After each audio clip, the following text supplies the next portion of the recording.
we left our heroes, you were on the precipice of taking on a multitude of challenging tasks and pondering in which direction you should begin. The relics of the Fates Horn to be sought and claimed, this tentative conversation with the Archdevil Mephistopheles on the table, and the many possibilities and paths ahead to the next full moon, you have your plates full. However, as always, you have to start somewhere, and it was decided to at least venture to the Platinum Sanctuary, where you could better inform your first step. Alongside you, Prince Colton and the Orcish military commander Galdrin were brought to give them a leg up on their journey south to Marrakesh. And you sought out your friend Damascus to be brought as aid and steward to the Platinum Sanctuary. You united once more there with Uth and your owlbear cub Teddy. You ate plentifully, you spoke, researched, and planned the remainder of the afternoon and well into the evening. Utilizing your scrying and legend lore abilities, you learned both the whereabouts of Celine Van Morn, having returned to her post in Castirian, and to the Mantle of the Phoenix and his champion Castiel. You acquired several tomes on the Nine Hells and their archdevils, written by Mordenkainen himself, an atlas of sorts of the frozen wastes of the North Wind, and an aquatic creature compendium in which there was a small section, devoted to the ecology and biology of the Kraken. Finally, Uthkadar offered a chance to commune through him to the Platinum Dragon himself, a chance to shine a light in areas where light was desperately needed. Through this, you found that Seafarer's End was marked by a vast storm and perpetual maelstrom. Additionally, your best bet for acquiring more information on that path lay with former adventurer, now novelist, Oberon Abbotsford. Secondly, you sought the location of the gate, should the Revenant Vow be successful and the Hell spill into your home. Came to learn it was indeed along the southeast shore of the Vale in a city known as Thaluna, and that another city known as Myth Endor watches it from above. Finally, with the likelihood of an encounter with the Archdevil Mephistopheles in the coming hours, you asked what information did he possess that would be most important to you. With fear and trepidation in his voice, Bahamut, through Uth, revealed Mephistopheles possessed some knowledge that could not be possessed. Knowledge of a word being sought, a powerful and deadly word, something stricken from the timeline of history, a word also sought by one of your own group. With that, you spoke briefly on this Tenebrius, learning from Damascus it may be a location in the astral plane, a theorized dead zone of space, but you learned nothing more.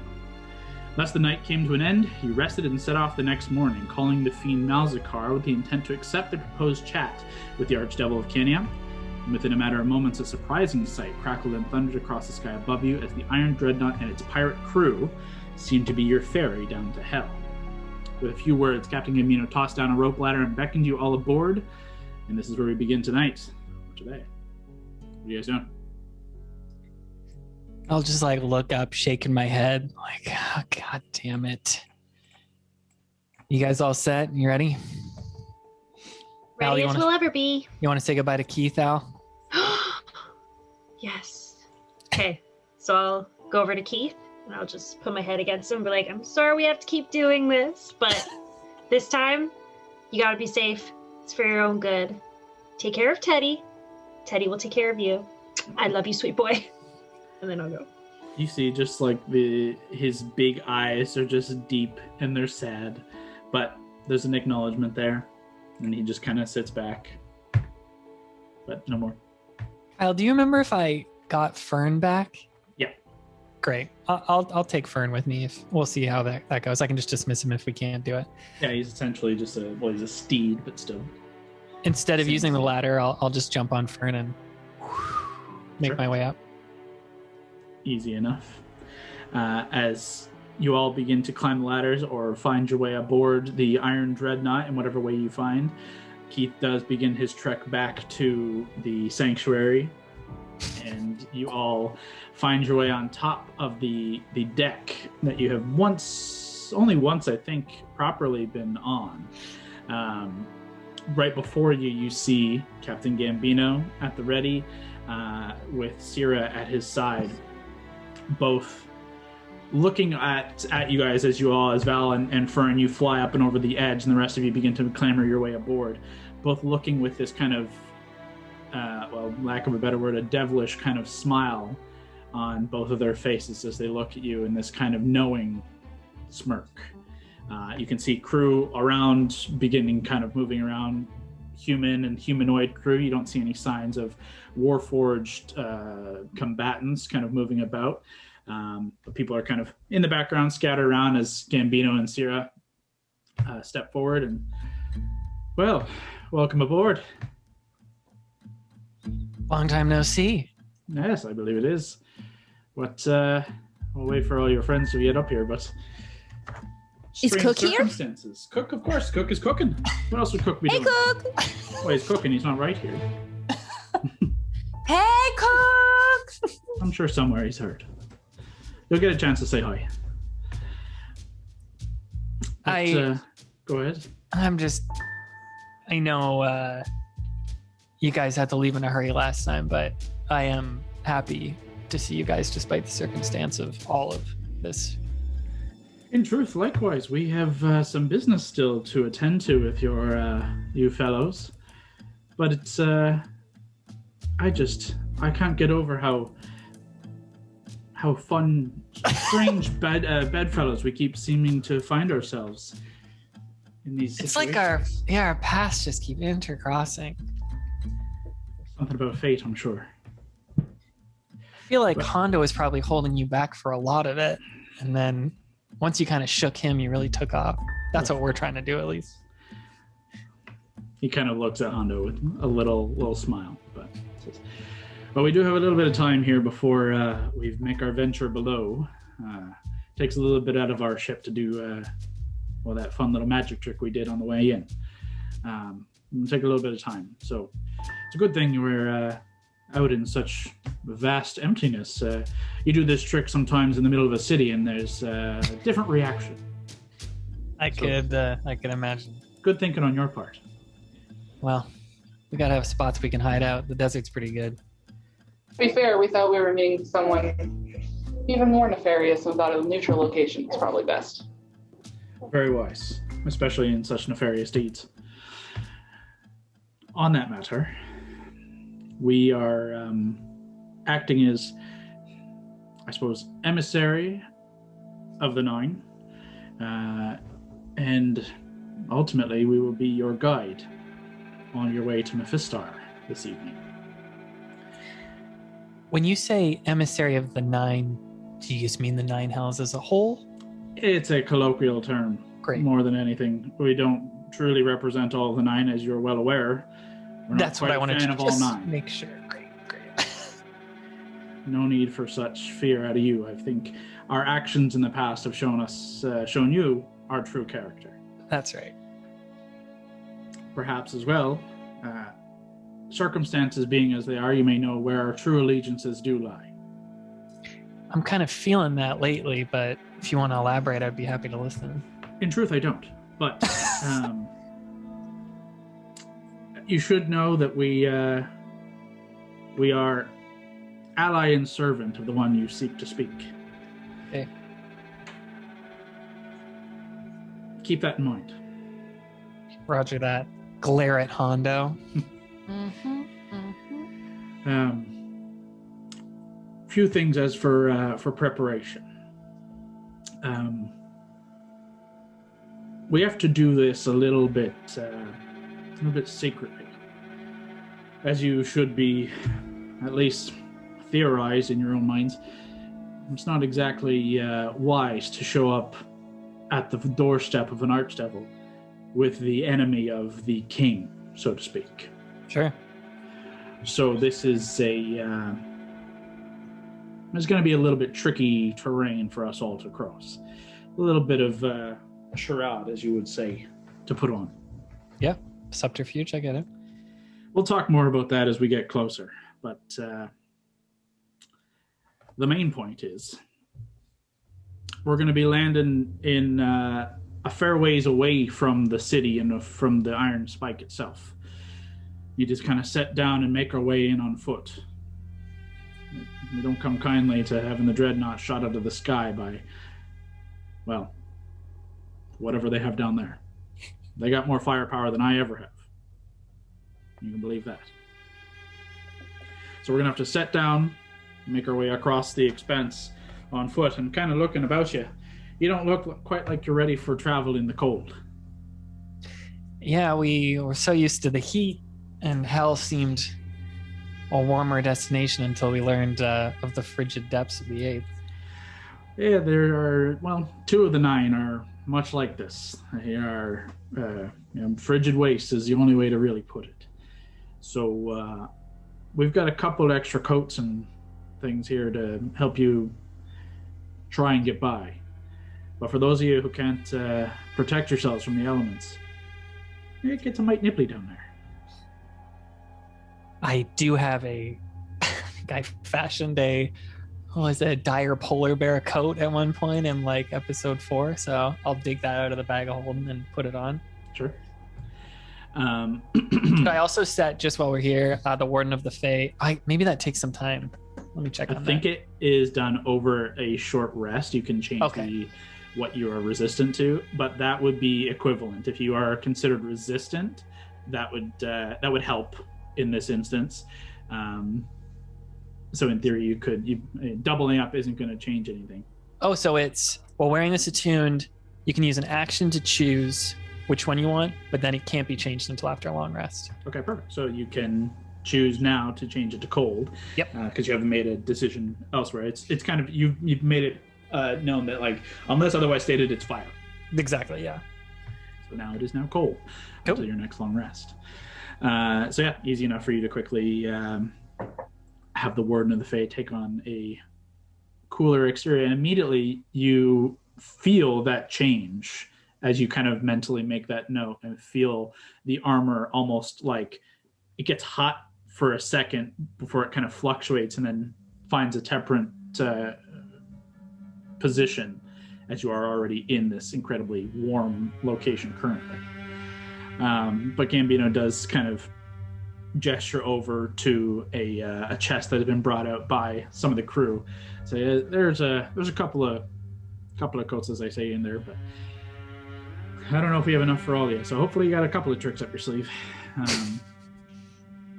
But yeah, so we're going to be traveling on foot for a bit, and it can get a bit dicey as well. So be on guard. I'm sure we're going to encounter some kind of a fight on the way. Fight on the way we can handle. That we're used to. Yeah, I have no concerns there. And you should know, we have no concerns about putting any of these fucking devils down. No problems there. Wanted to know that. Okay, cool. Yes, I want to get that up front. Equipment or anything we could use in this fight, you know? Do you have any extra weapons, shields, you know, any of that kind of stuff? Sure, you want a shield or a short sword? We got a couple, but I mean, if you really are in need of it, go ahead. Do you have a dagger that could teleport to you when you like throw it across the room or anything like that? I'm fresh out, unfortunately. Oh. But, yeah, if you want anything mundane, we can certainly provide. We're happy to oblige. Nothing magical then. Nothing magical, no. A couple of coats, as I say. Any other preparations you like to make? Now would be the time. And before we set off, we probably got another. We'll probably got another maybe a half hour here before we are able to set off. I do have some information owed in our last deal. We'll get to that. Sounds good. Let's just see what the squad can do to fight the cold. Hondo, you just, from knowing you don't mind the cold that much. You seem okay with that, right? I'm all good. Warden of the Fae kind of protects me a bit. How many coats, Kyle, do you think they're offering us? They have 3. They have 3? Well, could I use my polar bear coat on someone else? Sure.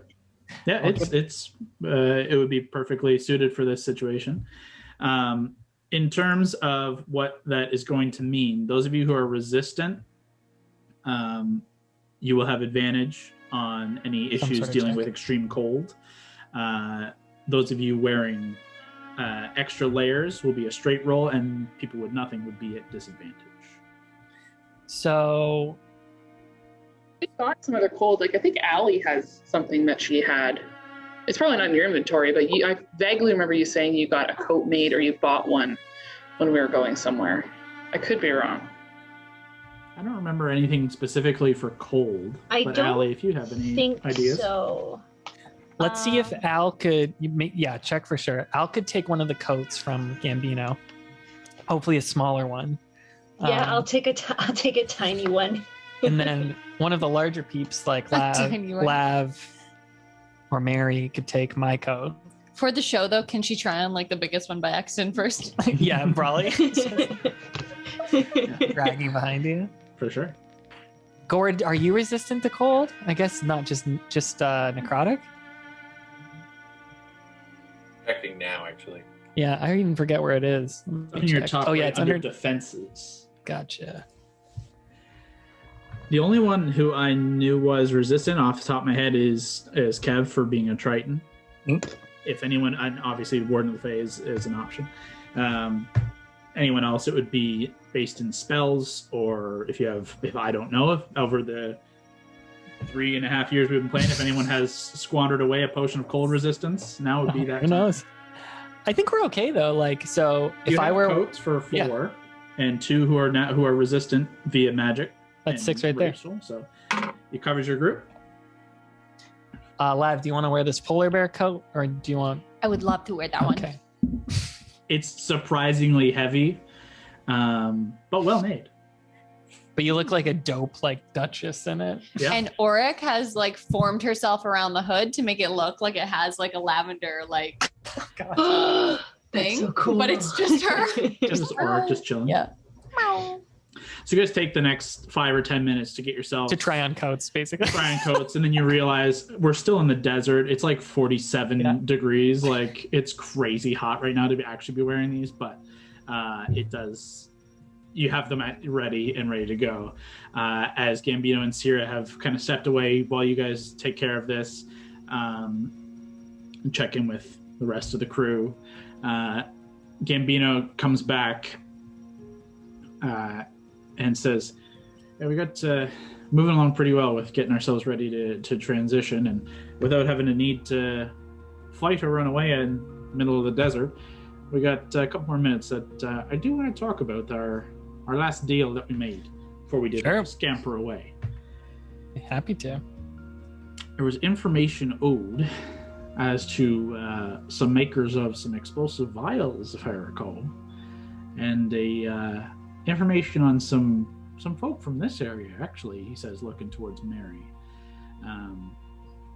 But perhaps I would like to know a little bit more. And he kind of pulls out the vial you gave. Mhm. You kind of, it's like, I'd like to know a little bit more about this at the very least. So the vials came from Haverfeld, and it was a particular group. Let me see if I can get it right.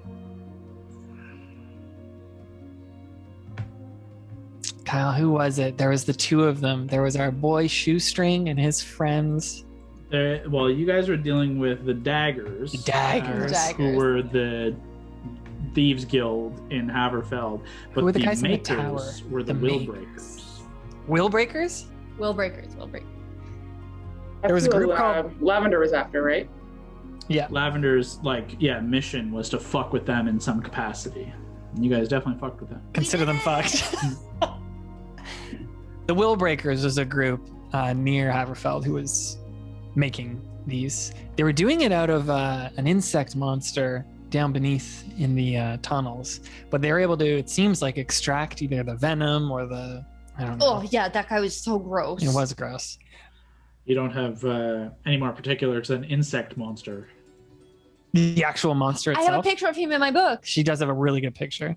It was like, that would be most useful if you'd at least make a copy, or if I could have the original, I'd be more than happy. The original would cost you a little bit too much, so maybe a copy of this. If you want to make a copy within the next couple of minutes, sure. There's also a lot of new drawings in there. You don't want to just like flip Of through Hondo specifically. that. So Well, we could always use some of Very those. realistic. Masterpieces. Very realistic. that is our lead on the vials and how explosive they are. The Vow seems to be had been mining them too. I'm sure you've come across them fucking with this stuff. Not so much in our capacity with them, which is what drew my curiosity about it. Obviously, you piqued my interest with my my firepower being enhanced with this, and I am curious. But some of that information about the folks from around here, that could also prove useful. Proves dangerous as well. Well, I'm no stranger to danger. I think, Mary, that's your choice to talk about the people near here. But let's just say, in good faith, just have all the cards on the table. As you said, you did kind of scamper off there at the end, leaving us to try and save the material plane from becoming the 9th layer of hell, which would have made your boss not the happiest with Asmodeus fucking becoming the king of the 10th. Certainly possible. So, in saying that, Mary, do you want to share? Deal's a deal. A deal's a deal. We did not get shot to hell under there. We didn't get our end fulfilled either. I don't see any side in my hand. I mean, yeah, when you don't follow through like fully with the deal, then you don't get like the end part of the deal. But we'll be happy to provide you with this part. In truth, when I saw your asses getting kicked as much as they were, it was cut our losses before they became collective all losses. Totally. But here we stand, still assholes. Truthfully, still living. I'm surprised. So are we. So are we. As you should be. But I think, as the fair lady here does say, a deal's a deal. We provided exceptional firepower and kept you alive as long as we were there for. Here it is. He takes a hold of it, kind of looks it up and down. Says, well, someone with a better mind than me can figure out who this is, but... I get really close and I say, do you see the detail in the legs and the eyes? And this thing was really big and it was scary. And then we think that maybe it had babies. Lav, what's that on the back? Did you rip this out not from a clean page? I see scales. Oh no. Hondo. Little test of Hondo. What are you looking at me for? Hondo, this one's It's actually like a pretty Ken good. doll, though. Oh my god, I hope so. Lav, go ahead and make a performance check for me. Nice. I rolled a 17. Plus? Do you have a bonus to your I got performance? it here. +5, baby. Okay, yeah. That's it. She's getting better at drawing. You spent a good amount of time drawing the first one, as it was kind of like a crazy thing to see this massive like insectoid monster. You got a good detail in showing like this like ferocious fire-like blood that was like within its core that then fanned out to these kind of crazy insect chitinous plates. And you do a very good replication of it inside of a short amount of time. Gambino is very impressed. I assume she ripped out the page, put it on top, and started to trace it. Likely. But it was a good tracing. So, Mary, you were saying? Yeah, Kyle. So we're just on the deck of the ship right now? Yep. How many like randos are there around? With your passive perception, you clock there's been maybe 7-8 people moving about. Okay. Maybe for the second half of this conversation, we find something a little quieter. If that's all right with you. I suppose there's no reason not to. Like I said, dangerous information. Don't want to fuck your whole crew with it. I suppose. And he begins leading you guys up a set of stairs on the side. Hondo, I don't towards like the this little second finger. floor.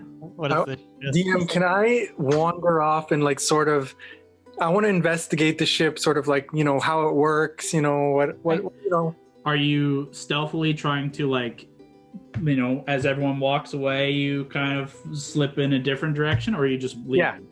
Yeah, I'm just gonna Go ahead and make a stealth check. Ooh boy. You get advantage. Actually, you've never been on the ship before, right, Kev? I've never. Oh, Kev, your first time. So I'm not going to sabotage it if that's what you're fearing. I was for a bit there. Okay, first one's 10. 10, and I just need to check my stealth is Probably a lot. 15. You have advantage You too. get advantage though. So Get higher. no. No, but it's a good thing you have That advantage. one for the listener. I mean, 25 is pretty good stealth. Pretty good. As everyone begins to kind of follow Gambino and Sierra up, into the second floor level of the kind of towards the mid to back section of the dreadnought. You guys all enter into the kind of familiar area where you last met with Gambino in this kind of captain's quarters. You can see the kind of sunken, weird kind of curved captain's chair in which the drow pilot is kind of sitting in, with the thing that kind of covers over with the panel in front. But Gambino and Sierra lead you around to where they were sitting before, these kind of long banquet tables that are set within the wall itself. They bring you there. However, Hondo, as everyone begins to climb the stairs, you climb and then kind of take off in a little other direction, kind of making your way around this side of this second portion on the main deck. And you begin kind of skirting around the back, keeping to the shadows relatively well, as a couple of crewmates make their way past you. You kind of tuck in away and kind of keep making your way very quietly and stealthily looking around. Go ahead and make an investigation check.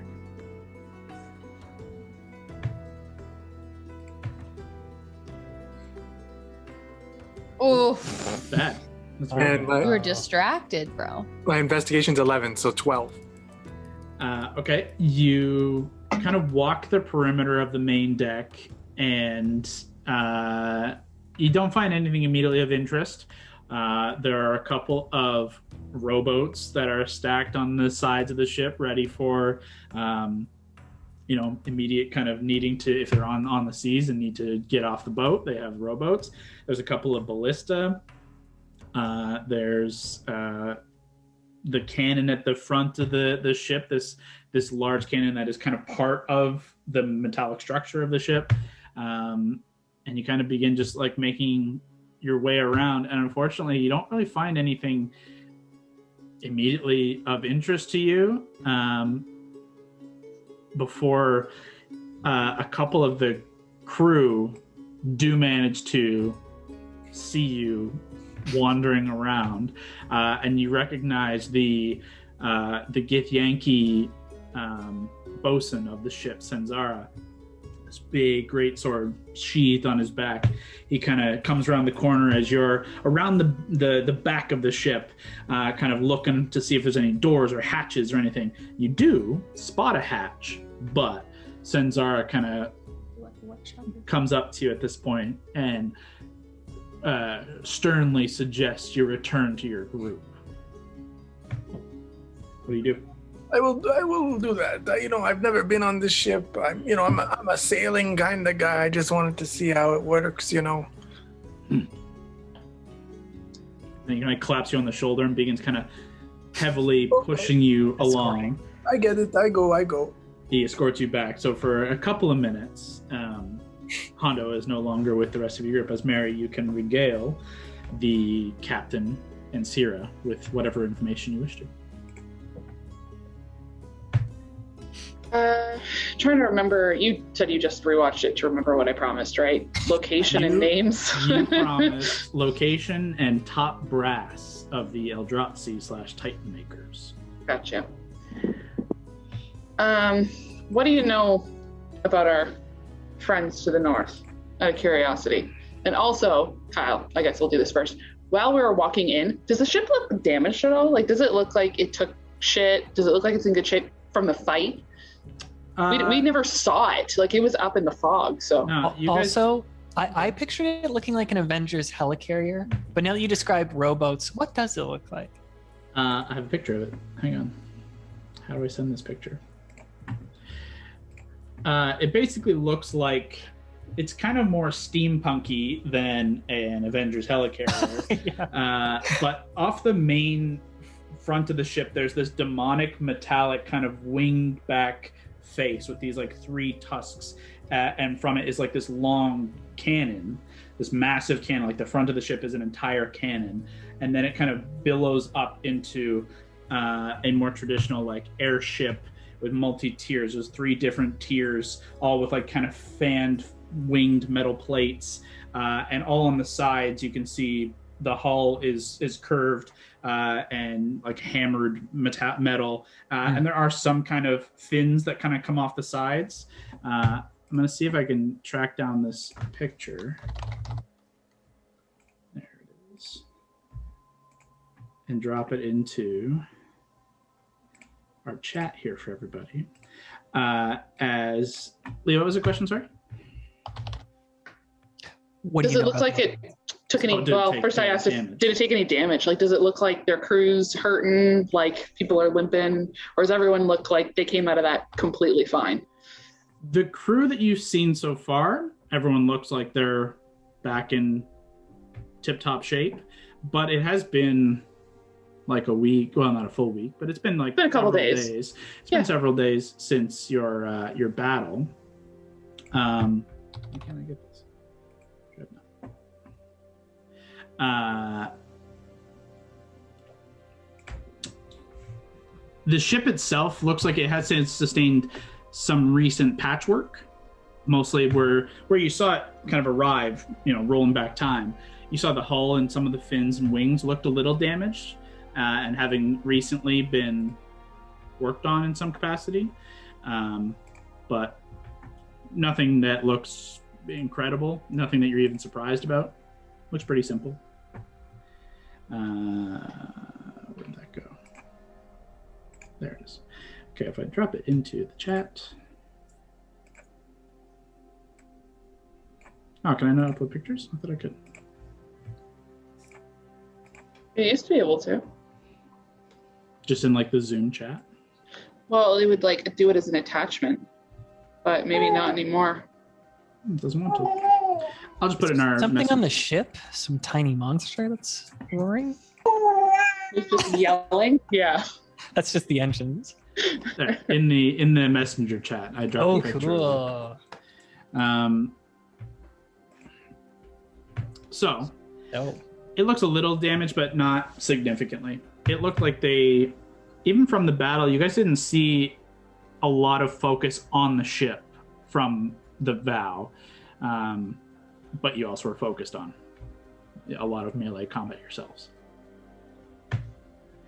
I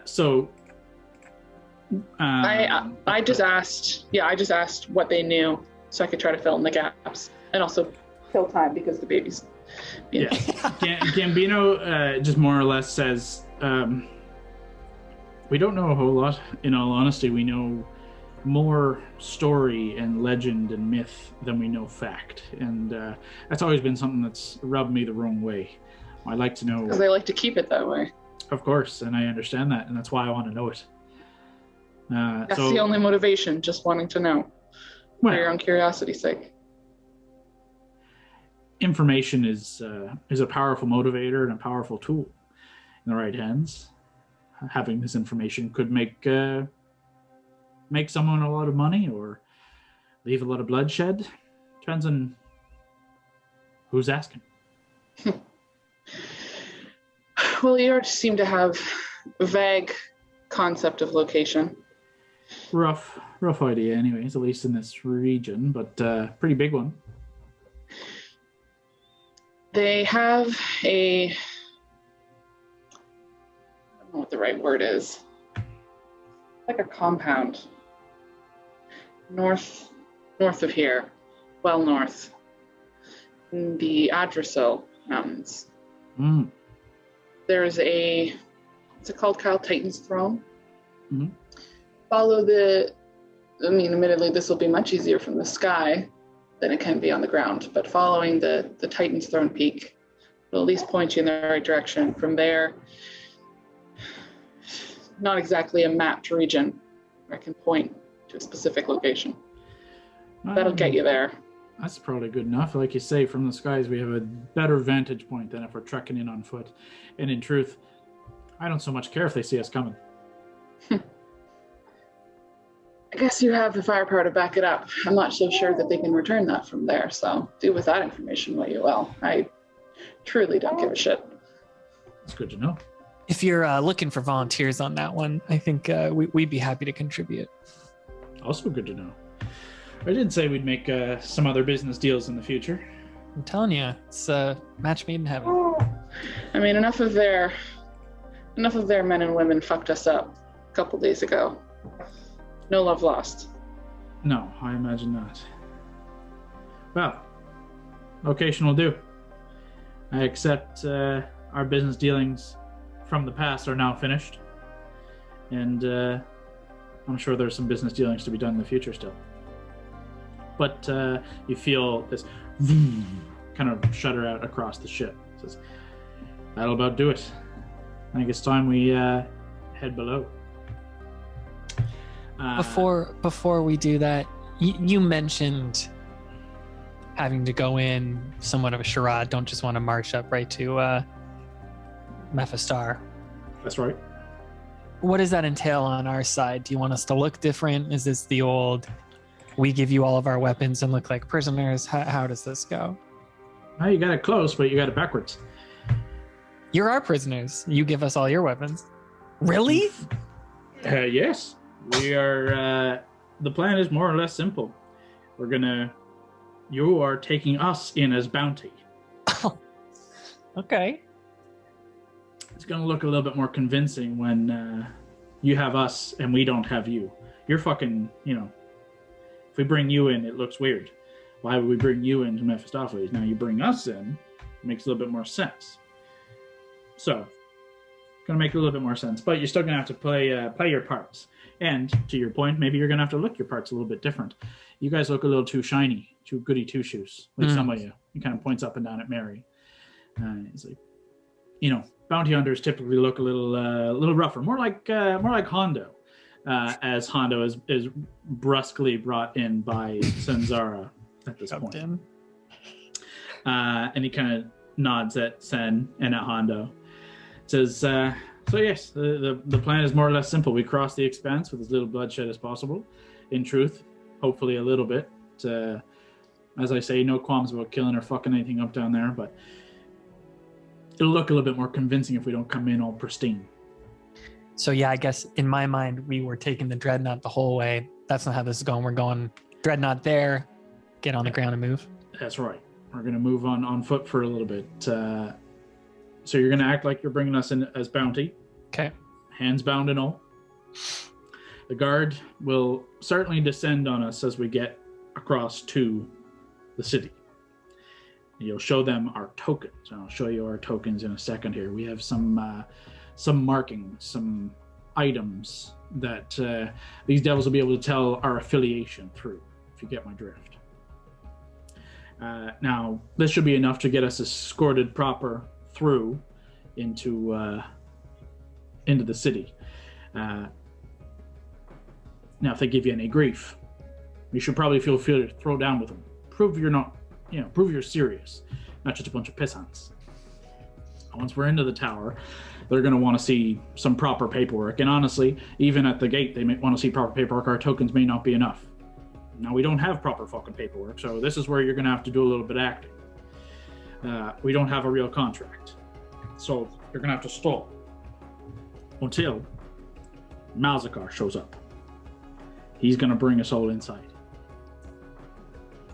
All said and done, we should be in and out for anyone can say, what the fuck are we doing here? As for tokens, good. Is everyone on this layer loyal to Mephistopheles? That's an interesting question. The first thing you should know about devils, and truthfully, as far as you don't already, especially the deeper down you go, they don't trust anyone. If there's a chance for a promotion by stabbing another devil in the back, they'll take it.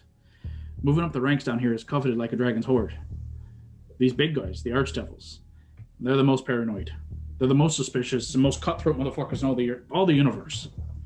Every one of them would love to see the next drown in a puddle of their own shit and piss. Keep that in mind. Every devil is looking for that opportunity. So, it's probably wisest, if you speak, choose your words carefully. And especially, you know what, just heed those words. Okay. I appreciate that. That's good insight. You feel the ship kind of beginning to kind of hum and vibrate a little bit as Gambino looks across and gives a little hand signal to the crew, and you feel that kind of hum begin to kind of grow and vibrating a little bit. You feel like this constant shake and move. If you were holding a glass, it would be kind of shaking across the table. He says, my token is here, and he kind of pulls out this copper coin he has tucked in his breast pocket. Syrah's, and she kind of draws from like this little wrist kind of armband. She draws a very fine stiletto dagger that you can kind of see inscribed beautifully on the blade. And he says, "These are marked, so to speak. They'll prove that we have dealings with someone down there that should get us at least through as they should buy that we breach some kind of contract, and that's the bounty you're bringing us in on." These things, you say they're marked. Is it just visual, or is there a magical component? Oh, it's all magical. You don't see nothing. He shows you. It looks just like a copper coin. Oh, gotcha. Okay. He says, but devils can kind of see beyond. And they'll see that they'll see the signs that are meant to be seen by devils. When you say seen beyond, does that mean disguises aren't necessarily going to work? Kind of goes, yeah, well, it depends on who we're dealing with. You know, we have a couple of these low-level fucks. You'll probably be fine if you have convincing enough illusion. If any of the big guys come out, and ones that aren't on our side, and I use that term lightly, they'll see right through it and they'll fucking kill you. All right, so if anyone's disguising themselves, have at least a protective layer between. Preferably. And probably wise to even just fucking get rid of it should we see any signs of anything that doesn't fit. But there's no time to lose. And you feel the hum grow loud and rise in pitch as the vibrations, you feel them now fully in your chest, like this deep bass drum. And it grows louder still, and with a lurch of intense speed, you're thrust into the back of your seat. As the dreadnought fires forward, you feel your skin pull taut across your skull, and hair thrown wild as even through the open kind of windows and passages on this level, just wind whips through. Your stomachs lurch as the world around you becomes an immense spiraling pool of color and sensation, and as quick as it began, the airship abruptly comes to a hovering halt, and that blast of wind is now frigid across the deck and through the windows. Even just sitting here, you feel that chill run deep into your bones. But as you all begin to follow Gambino and Syrah and begin to don your coats, look out across the edge of the Iron Dreadnought and see an icy landscape open up before you. Mountainous glaciers broken up by wide, jagged crevices. The sky, a swirling storm of ash-gray clouds from which snow is falling as far as the eye can see. Interspersed amongst the cloud and snow, you see crackling blue lightning that strikes down into the ice, leaving immense craters and splitting the world of ice before you in this eerily silent landscape, save the whipping wind. As the dreadnought comes to a rest, it kind of moves across and begins to settle down in the shadow of two massive icy peaks. As of now, you don't see any sign of civilization or creatures, but you're not out on foot yet. Begins to settle down, and Gambino kind of leaves you for a moment to go and wrangle the crew and get everyone on the same page. As you guys have any last-minute preparations, now's the time. All right, guys. I don't think we should throw around the word wildcards down here. I do think it's okay to say we're bringing in. Remember, the idea here is we're bringing these guys in. They breached a contract with Mephistopheles, so we're bringing them in for the bounty. Anyone tries to fuck with us, try and intimidate them. If they do scrap, we do scrap. Last resort, though. Hondo, what's a great name for adventuring group? How about, because we're a pain in the ass to everyone we encounter, why don't we call ourselves the Hemorrhoids? No. That's possibly the worst one you could have said. Oh no, that was so good. All right, let's poll the rest of the group. Brawley, how do you feel about the hemorrhoids? Maybe another option. It does feel good on the whole. Okay, not liking this. And Lavender? then we could say roid rage. The Roids. We will be the Roids. Yeah. The roids. Great. We are the roids they are looking for. All right, well, that's settled then. Hondo, you can be Roy. Roy Royd. Roy, our leader of the Roids. And Because he's the biggest pain in the ass. Gordo, just while we're down here and we know that Mephistopheles is kind of after that word, maybe just prepare yourself for if he brings it up or somehow intuits that you know it. I don't know. Have something prepared. That doesn't involve getting us all murdered, by the way. Yeah, what's our plan once we get there? My plan or Gord's plan? In general, what do we have to offer? What if he asks for something? I don't know if that was part of the deal. The point of the deal was to hear him out. Yes, but then if he hears us out, yeah, we want information. What do we have to offer in return? Our souls again? Hondo's soul. That's Hondo's the incorrect answer. No, we're not. No one's betting their fucking souls in hell. Not even as a joke. Let's just not mention any of that anytime. Real names are a problem in hell. We've learned this, right? Full names are something that you don't want to be using because that could be used against you. I'm trying to remember other lessons we learned last time. One question: if we need to sneak somewhere, or someone notices something about us, do we kill them before they can tell anyone?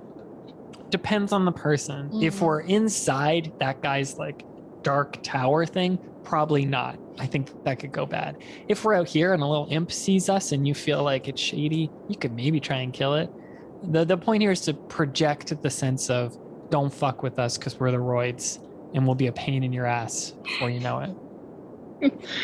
Kyle, I'm gonna I won't have the helm on. I'll just put, I got my cloak from home, one of my old beat up ones. I'll put that on top. I'll try to put enough stuff on top of my armor as I can. Got to layer up anyway. Take one of those coats. And then I'll also hat of disguise on top of that. But like, to look even more, you're muted. Through the hat of the disguise? Yeah, like just to spruce it up even further. What do you look like? Oh, I'll just do what I've done before. Just do the half orc. Kind of similar to the clothes I used to wear. Little rougher. Keep the same like kinds of weapons I have on me here. I don't have to worry about not looking like I could fuck something up. So, does the hat of disguise have like a time limit? Like you're disguised for 1 hour and then you can do it again, or is it? I think so. It just says you can. The timing for me. It'll be listed written in the item. Yeah, sorry, I got it. Split up. I don't have that. It's not even going to impact immediately. I'd just like to know in general. Is that something you need to keep doing? While wearing it, you can use an action to cast Disguise Self spell from will. The spell ends if the hat is removed. So I think it just lasts an hour, but you just get a So it's an action. Yeah. So every hour, that'll be something you have to keep up. What was the other thing here? What do we want from them? We want any leverage we can over Asmodeus and to keep him from expanding his rule into the material plane. The more lands he has, the stronger he is. I'm sure Mephistopheles doesn't want to see the one devil who has a superior claim over him to expand his reaches. So if he wants to help us fuck over Revenant Vow and Asmodeus, we're interested. What we could offer him is Hondo's soul, first and foremost. The remnants of the floppy salmon, Hondo's ship. About the I don't know. Go for it. The access to the dreadnought? That's not ours to give. That's not ours to give. Doesn't need to know. He knows he's Gambino and Sierra are loyal to him. They might be like warlocks or something, and that's their pact to him.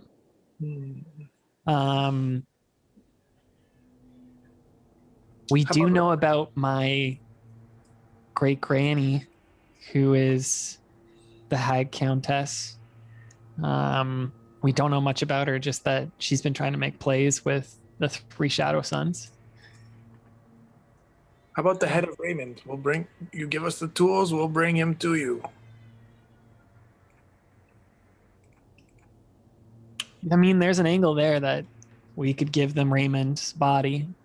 Any knowledge that Raymond possesses, we'd be willing to give to them. I'm pretty sure this Mephistopheles guy loves some magic. And Raymond's someone who's disobeyed them earlier. That's what cost him his son and his wife. Mhm. So they might want revenge after that too. It's not a bad idea, Hondo. I can tell, Mary, that you're thinking this is all about Raymond and that the info may be focused on him. So yeah, maybe we just lean into how much we hate Raymond. And if he wants him as a prisoner to torture for eternity, let's go for it. And we could offer as leverage a weapon or something. We have something of value. We definitely have a lot of valuable things. I mean, if we fail, he can have Whisper or something. I don't know. My God, this guy's an archdevil, so it's not like he's gonna be like, oh, your gambler's blade that you never use, I'll take it. That being said, I was gonna say a vestige, one of our relics. Our books. Books are which book though? You know, we have some spell books and some deep knowledge books, you know. Barely. The only spooky book we've seen is that what's it called? Sexy book that Gord kept hiding in his room and reading. But that's Gord's special book and that's his to play with. I mean, the one book that we had was the stuff about Carval, but that was just how he was loyal to Mephistopheles. That's another thing. Carval was promising him something, and he didn't follow through with that. He's still a lich. He's still out there. He might want Carval dead. Let's not bring up Carval because I fucking hate him, but if he does say it. Gord, you look like you're about to say something. Do you want to share with the class what that is?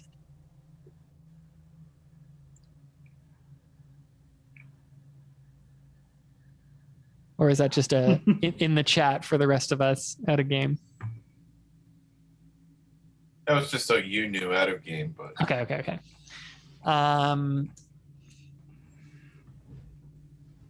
Let's hear him out. I mean, Whisper is yours potentially. I feel like it belongs to the universe, but it's yours in this moment to offer. I don't know if I would because it's pretty dope. It also belongs to the Raven Queen, who's probably super opposed to a archdevil.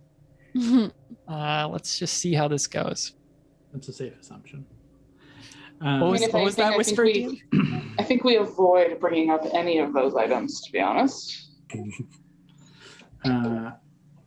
As you guys finish this conversation, Gambino, as you're finishing, Gambino and Sierra return to your side, both slightly differently adorned, not disguising themselves, but just wearing full-on protection for the elements down here, as they begin to gesture to you to follow, and they begin to dismount and climb down from the still kind of hovering dreadnought. It doesn't fully set into the ground, keeps up about 10-15 feet off the ground.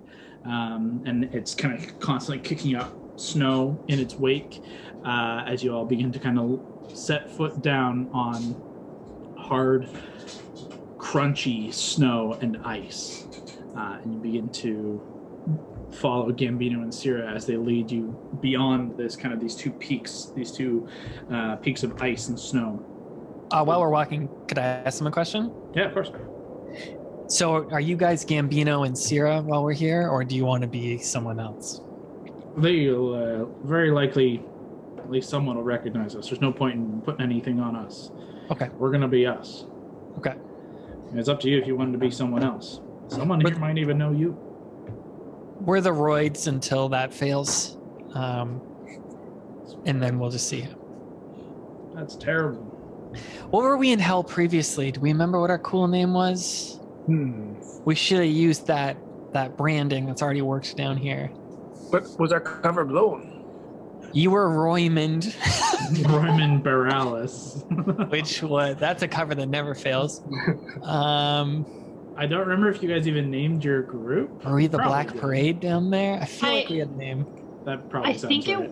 Yeah. I know we each gave ourselves unique names. Did it involve shit? Because you were throwing a lot of shit down there, Hondo. Physical shit for the listener, not words. You remember that? I remember you screaming in a hell cage in our gladiator fight. You just screaming oink oink at the crowd. I got them going. You did. Sure. Regardless, you guys begin to follow suit. Can I ask and one more question? Sorry. What layer of hell was that one?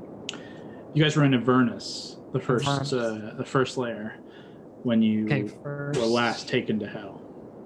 And that casino was called The Club of the Lost. Club of the Lost. It had an infernal name, but you don't and recall. Gurex was the head of that? Yeah, Pit Fiend Gurex. But was killed by Moloch in your deal with him. Moloch being a Revenant Vow, Pit Fiends associated with the Revenant Vow. And did we kill him once again on a material plane, but he's not dead? You have no idea. Wait, Moloch or Gurex? Moloch. Moloch you haven't killed. I thought we fought him. We hadn't seen him since the Abyss? No, you haven't seen him for a bit. But okay, cool. Just to have that context. Haven't seen him for a bit, but you didn't kill him fully. Like, you didn't kill him in hell. As far as you know, Gurex was killed in the club, therefore killed in hell. But, devils be lying, so you never know. And then the last thing was, I think I wrote it down.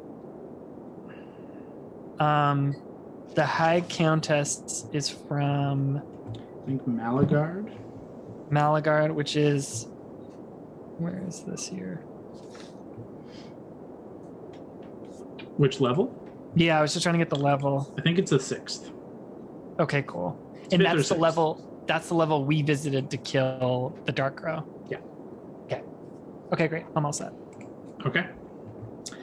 As you guys begin to follow Gambino and Sierra across seemingly open wasteland of Arctic ice and snow, your vision is, though there's not a whole lot in front of you, you do see there are glacial peaks and there are spires of ice and snow, and there are large, wide crevices and cracks in the ice. Your vision is not very far reaching.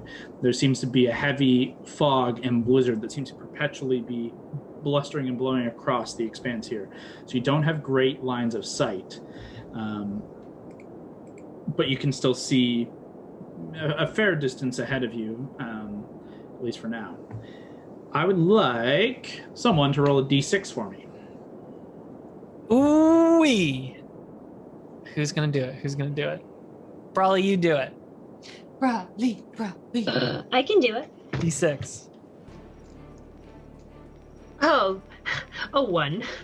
Who knows? Could be great, could be bad, could be anything. Ooh, that's so true.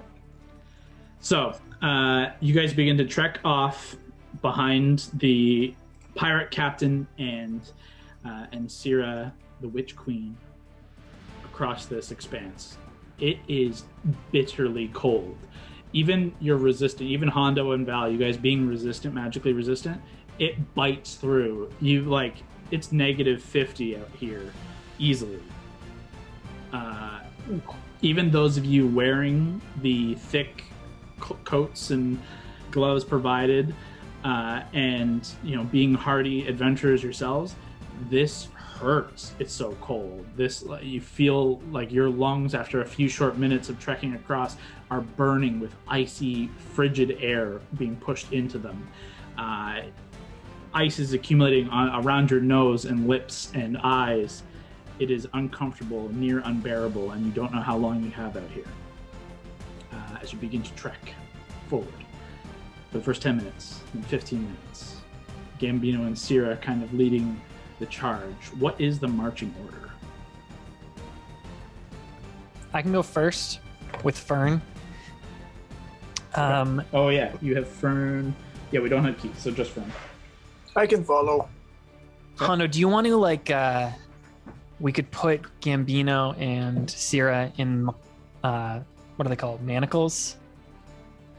And you could just be pretending to I don't know, rough them up every now and then. I do like that idea. I thought you would. As you approach with the idea, Gambino, through the wind, kind of shouts out and says, "No need of that just yet. We got a ways to go. I'm gonna want my hands free if we gotta fight something." Got it. Okay, great. Didn't know if you wanted to get ready first. If we're fighting something out here before we reach the city, it's not gonna matter. They're gonna be fucking dead. We can't let anything escape while we're crossing here. Okay, good We to meet know. something, it dies. Great. Hondo's good at that. He points at Hondo and says, "You fucking better prove it. If we kill a devil down here, it dies. They're not gonna like that. I have a question. Something's gonna try to run. Yes, you in the back. Excuse me, I have a question. Yes, you in the back. Shout, So it's a little loud. I have a question. Go ahead, love. I walk up closer to him. So I really like to play with these fire things, right? You see me do that before. I go like this and there's fire. Just wondering, devils are usually in fire, right? Are they going to be resistant to this thing? More often than not, yeah, your fire ain't gonna do a whole lot of damage out here. Even with the cold. Thank you. Can't you do like acid stuff now? I like shoot a Don't little burn acid. our coat. It's a nice coat. I can. Like, okay, great. It's because I've been practicing my magic like we talked before. Excellent. Do you want to go with Brawley? Maybe behind? Yes. Okay. Maybe Brawley, you and Lev could go behind the prisoners? Yeah, we can do that. Okay, so sorry. What is the marching order? We've got Gambino and Sierra currently out front. So I want to go in front of them. Okay. Oh wait, sorry, they're not prisoners. That's fine. I'll just go behind them. That's cool. Whatever. Yeah, if someone wants to lead, that's fine. They just currently are going to be taking the lead to lead you where you don't know where you're going. Yeah, so I'll just be right behind them. That's totally cool. They know where they're going. Okay, Honda, you said you wanted to be like kind of astride with Val. Like, there's no need to. You could, in theory, be fanned out. It's giant expanse up here. There's no single file, but Yep. it will likely just be easier and more understanding if you are in some kind of orderly line. So, Honda, you're beside Val. Yep. Val, are you on Fern? Yes. Okay. And then after Allie that, behind. Brawley and Lav. Yep. Mary and Gord. Marion Gord, the rear of the Roids. You guys just taking the pair on the back. Sounds good. Mary says yes. I got a little message, and she says yes. Oh, yeah, okay. No problem. Okay, so with that order, then 15, 20, 30 minutes of trekking across the ice, and it is near unbearable. I need everyone to make Constitution saving throws. With advantage if we got So coats, or is if it you are straight? resistant with advantage, otherwise straight roll. 25, baby. Damn. Plus one on save, so 26. Damn. Hondo and I are the only ones with resistance right now, right? Yes, that is correct. So Valentine and Hondo, you make your saves at advantage. Everyone else is just straight Constitution save. Val got 17. Okay. Ooh, Mary rolled a... Mary, do you want me to say it for you? Sorry, I don't know if you're here. Let out If Mary rolled, let me know. Mary rolled a 17. 17, okay. I rolled an 8. Probably showed off the calculator. What did you get, Brawl? I rolled a 17 and it's 26. Okay. Oh, great. Good Oh. job, everyone. Hondo, you rolled 8 total. Mm-hmm. With At advantage, Hondo? Oh, with advantage, sorry. You're resistant, so you have advantage. Come on, buddy. And Gord, you can shout yours out at any time as well. So you said Constitution saving, right? Yep. 16. 16, okay. And Gord, Got a 5. 5 total. Yep. Okay. We were all so close to making it. Plus 2 is 5. Okay. Oh no, he's rolling some D's. I got players too. Oh yeah, you got players too. That's right.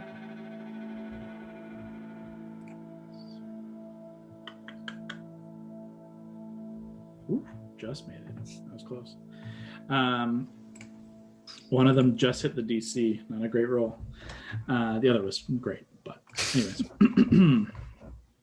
But a half hour out here, Gord, you begin to feel that cold weigh you down, your fur and everything seeping up through the pads of your paws. they're cracking. It's so cold. Every footfall, it's getting through every bit of protection you have. You are one level of exhaustion. You can add that in your conditions in the top right, or just keep in mind you have one level. You may make a note of it somewhere. One level of exhaustion is equivalent to a disadvantage in all ability checks. I believe that is the only effect one level has, but I'll pull that up in a second. Another D&D Beyond? So there should be a thing called conditions by your defenses. You can click in there, and then it should have a drop down of all these things. You can turn it on. Exhaustion is one of the little bit more difficult ones on D&D Beyond to handle, because I don't know how exactly it stacks, and it doesn't exactly show you what it does. But I'll try to remember it myself. I'll make a note here too. This was if you rolled what? You guys, everyone but Gord is fine. Oh. So it's just Gord who rolled pretty low. Yep. Gord. I can't even find defenses. Am I blind? It's right under health. It says Can't read. conditions. Just below hit points. Click, and then at the very bottom, you I see got the level. So yeah, disadvantage on ability checks for Gord currently. Okay, cool. I got it. Thanks. No problem. Okay. Half hour of this, and Gord, you can, at the back of the pack, you feel Mary is at your side, but you're kind of slowing down, just kind of hunkering down, trying to deal with this barrage of cold. Everyone else, it's not pleasant, but you're managing well. And for the most part, it is a wide expanse here. As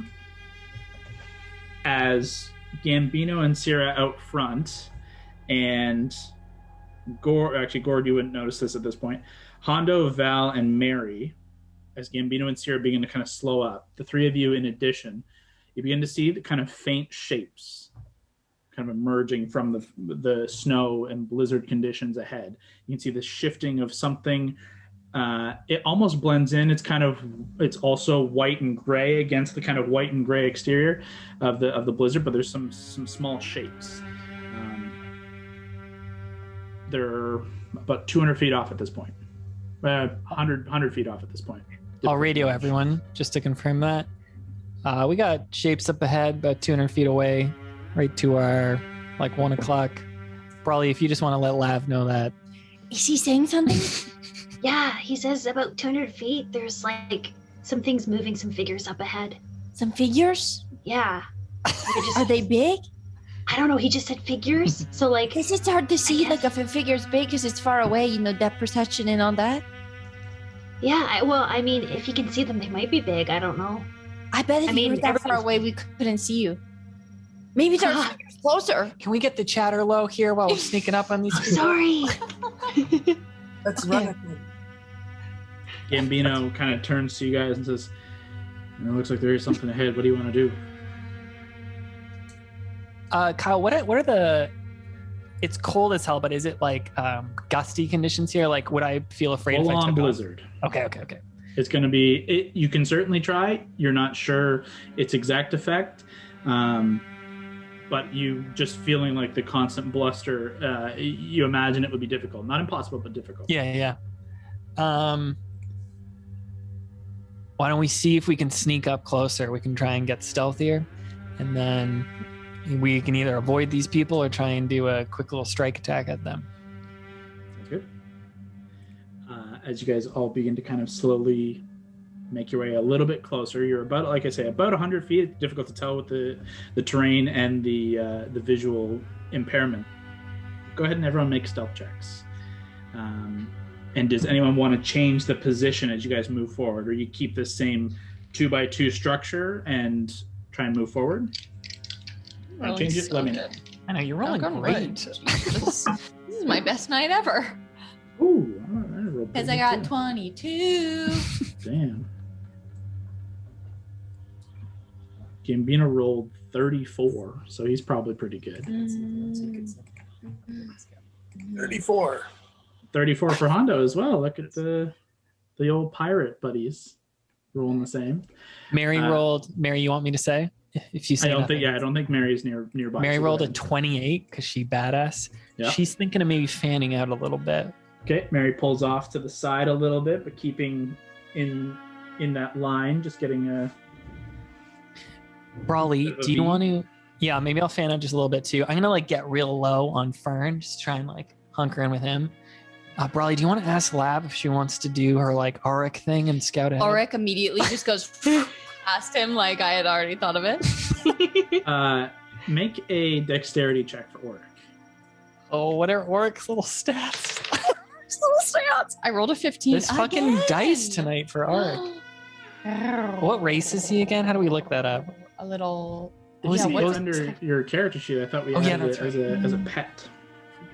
Where's my Can I get the rest of the stealth checks from everybody, please, Click as in. well? I got yeah. a 12. Gord, keeping in mind yours is at disadvantage. At this? 12 for Allie. Okay. Yeah. Scott, did I hear yours? No, sorry. I got a 15. Yeah, And Fern as well. sure. Auric got 17. Ooh, that's pretty good. Fernie Boy stealth got. Oh, not 10. Okay. I need Gord's, and I need a stealth check also from Auric at not at disadvantage for his being able to maneuver on the wind with that dexterity check. It'll be a straight stealth roll for Auric. Oh, so another one? Yeah, just roll a d20. 8 plus 4. So 12. 12. Okay. Is that a stealth check? Yes, please. At disadvantage, unfortunately. Oh, shit. Well, I rolled a 27. With disadvantage, With though? disadvantage? A nat 27? Now I gotta roll again. Still good. 21. Yeah, it's pretty good. Wow, look at you. That's really good at disadvantage. Okay. As Auric takes off, actually, I have Auric Mini here. Oh. Oh, no way! Auric's Mini blasts forward. As Gambino and Sierra remain on point. Hondo, you're staying where you are. Val and Fern, you kind of kick out to the side a little bit. Allie and Lav, you guys are staying in your position. Gord's staying in his behind you guys. And Mary has kind of fanned out a little off to the side, but keeping that same barrier between all of you. Auric flies. Can Auric have like ahead. kind of clipped Valentine Sure. Yeah. and like kind of jumped off Fern's head? Easily enough. Like did quite a little shit while going by. In a surprising display of dexterity in these like conditions, Auric climbs up, like bounds up, and then kicks off and spins in the air as his wings kind of flare out, and he begins to fly up and over. Are you trying to use Auric and see through Auric's vision, like as you're familiar? Yeah.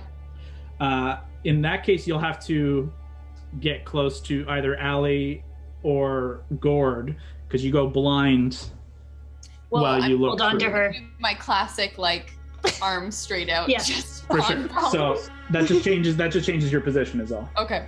That's so cute.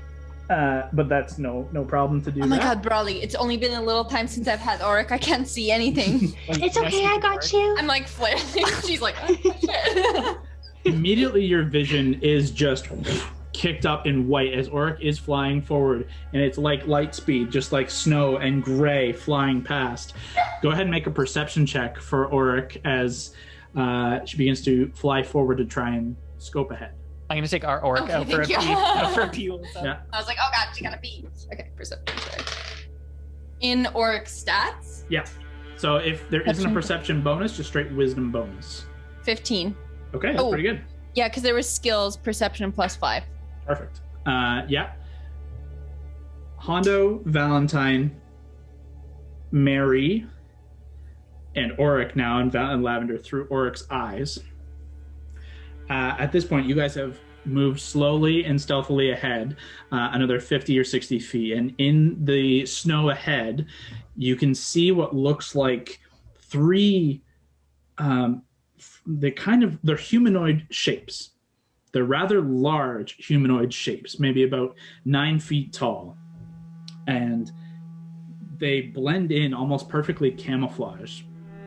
But you guys are very perceptive. And with there being nothing else around, they do stand out. But they're these kind of white and blue insect-like humanoid shape figures. Bipedal, standing on 2 legs, and you can see 2 main arms reaching out and kind of sifting through the snow ahead. Each of them has a spear and like a double-edged spear in one hand and insect-like heads. You can see 6 eyes on the top, on the front of the head that kind of comes out to a snout. We can see 2 mandibles kind of clacking at the front and sharp razor-like teeth. And a couple of different like spines off the top of the head, antenna. Their armor is almost like not armor, but they're like chitinous plates. It's almost like reflective of the area around them. And the 3 of them are kind of in the midst of like searching through the snow. And you see this about 60 feet ahead of you. And as of yet, they don't seem to have noticed anybody. Allie, I see some big things. Remember we were talking about small things, big things? I see some big things. 2 legs, piercy things, weird eyes, spears. Okay, that doesn't sound good. I guess we should. Does everyone else know? I don't know. I can't talk to them. Okay, I'll let them know then. So then I'll kind of poke whoever is in front of me. Val. You're separated a bit as Val's kind of kicked off to the side, but you guys can kind of make your way towards him. Yeah. If you guys want to try another kind of round passes. The earring. You want to go over the earring? I'll do the earring. Yeah, I'll just say, Val, it looks like Lav sees really tall figures up ahead, humanoid. They're about 9 feet tall, white, blue, insect-like creatures with spears. Not good. Gambino and Sierra also at this point kind of slow their pace and kind of move over towards Hondo, both keeping low as you are, and just kind of are looking to the group and looking to you, Hondo, for what do you want to fucking do? We can try and kill him, or we can try and get around him. I say we kill them. Leave no collateral. He kind of looks back to your group. From his position, he can see Val and Allie. You can see him and Lavender, unless you are still looking through Auric. Everyone can kind of see as Gambino kind of gives a thumbs up and then does this, and then begins to kind of make his way forward. I do a quick whistle to bring Auric back. Okay, you can just telepathically, like, command him to come back.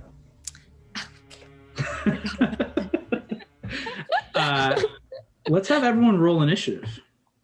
Ooh. Hope you're enjoying this week's episode. If you like what we're doing here, check out the other videos on our YouTube channel, including some new recaps of our campaign from pre-stream.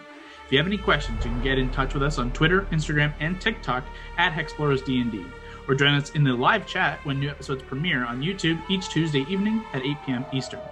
Thanks for watching. Now back to the episode. Initiative 25 to 20. I was told I got 24. Mm-hmm. 24. Hey, look at you go. Oh, yeah. 15 to 20. 19. Oh, Ooh. 19. 19? 3 19s? Yeah. Mm-hmm. Damn. What? I know Allie's dex is kind of ass. What's Yeah. dexterity from the other two? Labs is pretty good. What's your dex? Mine is 3. Oh, the plus. Plus 2. Okay, so Lavender, Gord, Allie in that case. Yep. Did you hear that, Kyle? Yours is plus 2. 3. 3. Yeah. So Lavender, Gord is plus 2. Allie is a plus 1. Mm-hmm. Yeah. Okay. And Hondo, Mary, what'd you guys get? 17. Okay. 9. Hey. Mary. I rolled a 3. Come on now. Come on, girl.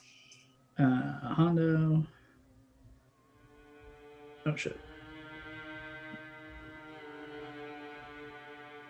The fact that Allie rolled 10 more than me is a concern. It's telling. Yeah. I know. Mine are always so bad. Oh, this one is excellent for you. I know. So, at the beginning of this round, you guys have successfully stealthed your way close to these unsuspecting kind of insect-like creatures. You have a surprise round on them. Yes. So We'll go in initiative order, but everyone has a full round before they get to act. Starting with Valentine. Oh man, I gotta have music on. I love surprise rounds. They're so fun. And there's 3 of them. Just for my clarity, what's that little floaty thing in the top right? Oh, is that Auric? That is Auric on a tiny platform, as I assume Auric is kind of flying. I have him currently 40 feet, maybe they're 30 feet above the ground to get a decent visual on them and avoid their visual sight as well. So Cute. I will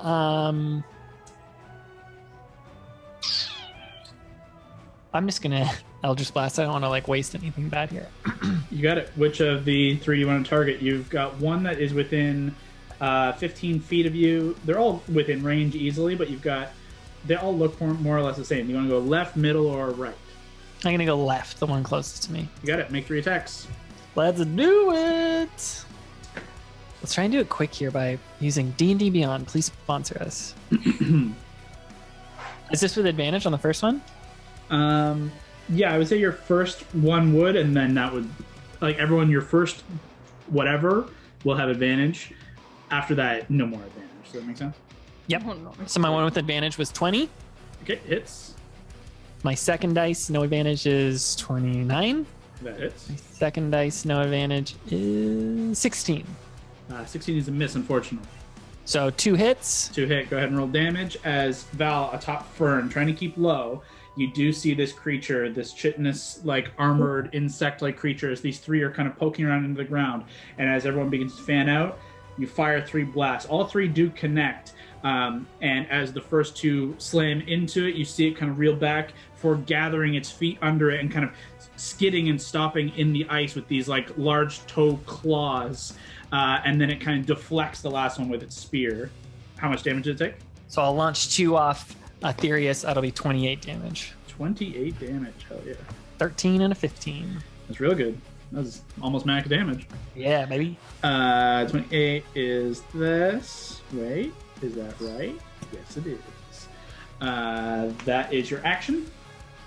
And Moving then bonus. I think I'm just going to take a couple steps back just to probably get in line with... Is that Brawley behind me? You've got Brawley and Lavender both kind of directly behind and about 5 feet over to your right.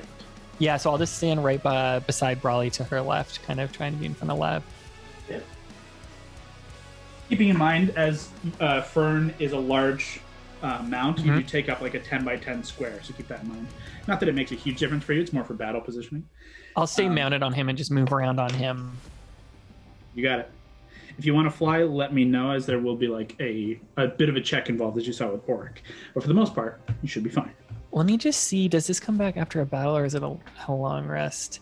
Don't worry about it. I'll use it next time. You got my it. turn. That goes to Gambino, as Gambino rolled pretty well himself. Gambino's going to kick out this side here, and he, as he moves, is going to take 3 shots at the one on his close side here. Ooh, one is a miss with a 14, the other is a hit with a 23, and the last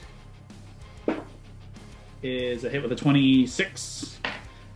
2 shots connect for Gambino, as you hear the sounds of his pistol ring out wide, and you hear it echo off of... You didn't even realize there was a mountain or some kind of structure to your right, and you can hear the echo bounce off of it, maybe 100, 200 feet off to your right, that you can't even see through the fog and in the blizzard. But nonetheless, you hear that echo bounce back as Gambino deals 13... 29 points to that guy. Nice. Almost the same as Val.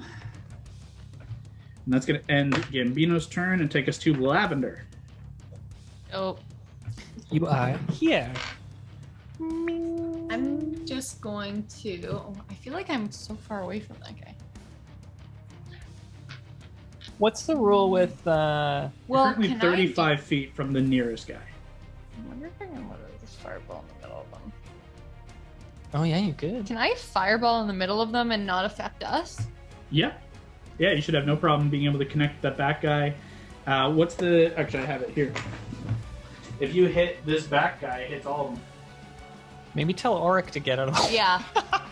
Auric is technically 30 feet. What's the actual radius of fireballs? 20 foot feet. radius?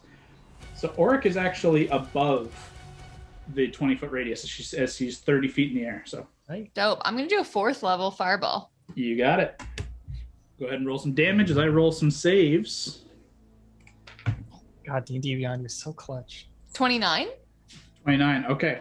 5, 4, 4, 4, 1, 1, 1. Now they faded away. You got it. Lab. Roll a wild magic surge as well for me. Oh! I'll do that with real dice. 2! Oh, so close. Imagine if I got another fireball. It'd be so cool. That would have been so... It would be like... Lab, you summon the elemental chaos within and you feel the fire burn. You let it loose and you watch as steam erupts around the 3 of these kind of insect figures as the ground beneath kind of begins to immediately react of this snow and everything begins to kind of slush around. None of the devils feel impact whatsoever. Fuck. Oh, gosh. I didn't think that the fire was not going to affect these guys. They're so big and they're like little stupid insects. I thought that was going to work. Unfortunately. So stupid. How so dumb. Oh, so dumb. T-shirt. New T-shirt in our store. You see it, all 3 of them now fully reacting to the this call. eruption of flame, though not damaging, has certainly given away position. That is your action. Do you want to move or use a bonus?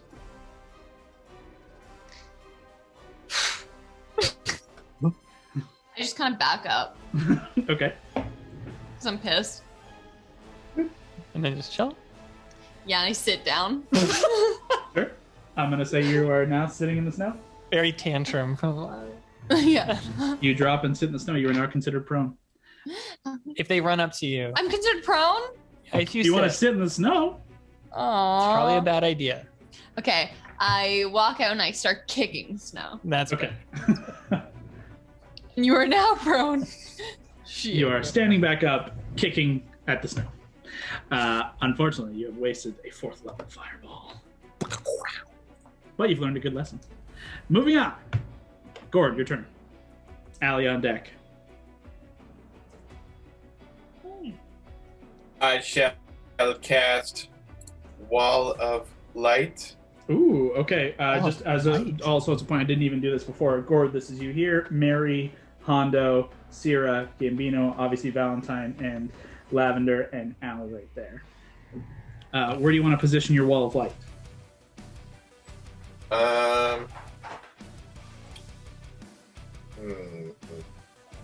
Like horizontally, like right in front of them. Between you guys and them? Yeah. Okay. I will put it across here. This looks like fire because it is a wall of fire, but I'm going to say it's not a wall of fire for the purposes of course of spell. A wall of light erupts. So what does that mean?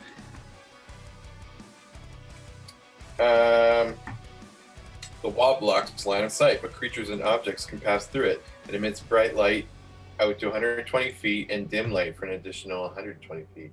Okay. When the wall appears, each creature in its area must make a Constitution saving throw. Okay. On a failed save, a creature takes 4d8 radiant damage and is blinded for 1 minute. Love it. Okay. Wait, who's up there? Is that Gambino? Gambino That is you're now... fucking? He's on the other side of it. He'll be fine. Probably. You could put it... No, there's really no way, because just the way position Gambino has moved to, there's no way to position the wall in this... between you and them, where it won't hit him. So, he's going to get hit. We'll see what happens. So, Constitution saving throws from all creatures in the area. Okay.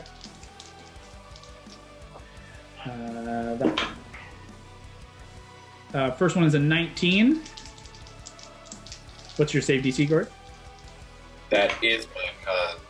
Okay, so the first one saves. The second one also saves with a 26. The third one fails with a 17.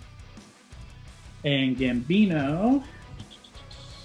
You have, no.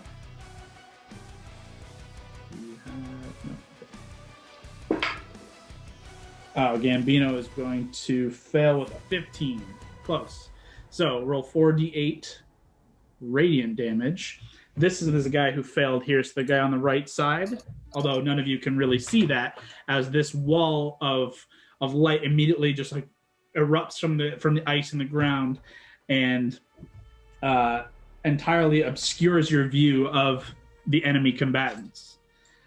You can pass through this wall, as Gord has previously made you aware in battles before, but you cannot see through it. I rolled 23. Okay. This guy is considered blinded and takes 23 points of damage, and so does Gambino.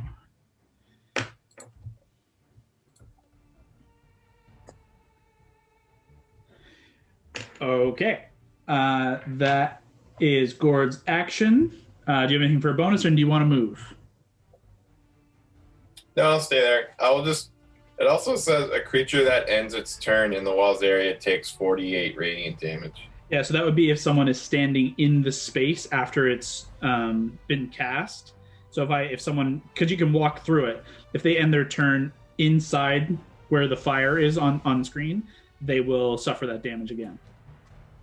Oh, okay. And then I think as it says, as an action, you can like cast like a ranged attack from it. Yep.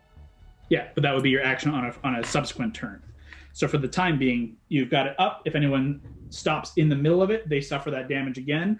If not, until the end of the spell, you can use it as a ranged weapon, essentially, ranged spell. And you are currently concentrating on that. You're not going to move? Nope. You got it. End of Gord's turn. Takes us to Allie. Okay, so first things first, I'm going to rage. You got And it. as I do it, I'm going to be like, Roid Wage! And then laugh. Okay. I'm doing it. And then I might as well take the charge in. You got And it. I'm going to attack the first guy that's in front of me.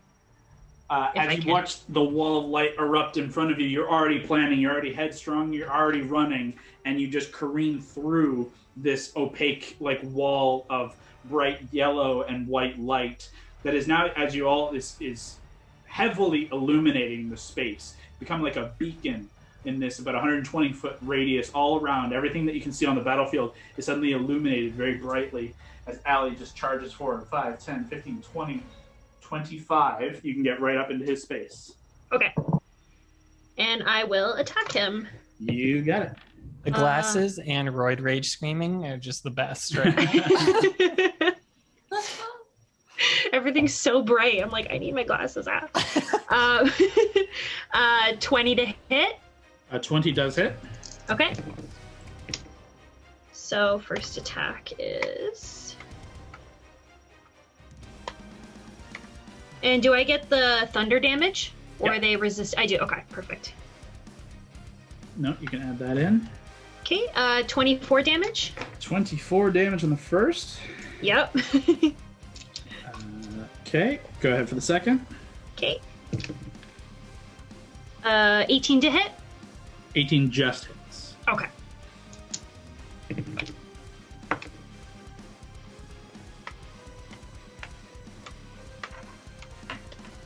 And 18 damage. Okay. As you blast through the wall, bringing your hammer down hard against it, you see one of the plates where you collide with kind of like the hip region of this insect-like creature. It cracks, and you see this kind of black ooze begin to kind of pour forth and splatter in the ground, and the snow and ice beneath begins to sizzle, where this kind of boiling blood begins to pour. As you careen with your second hit, you watch as it begins to kind of prepare itself better and pull itself into a proper battle stance against you. And it does tower over you in this weird kind of insect creature. I'm going to try and send you guys a picture of what you're fighting.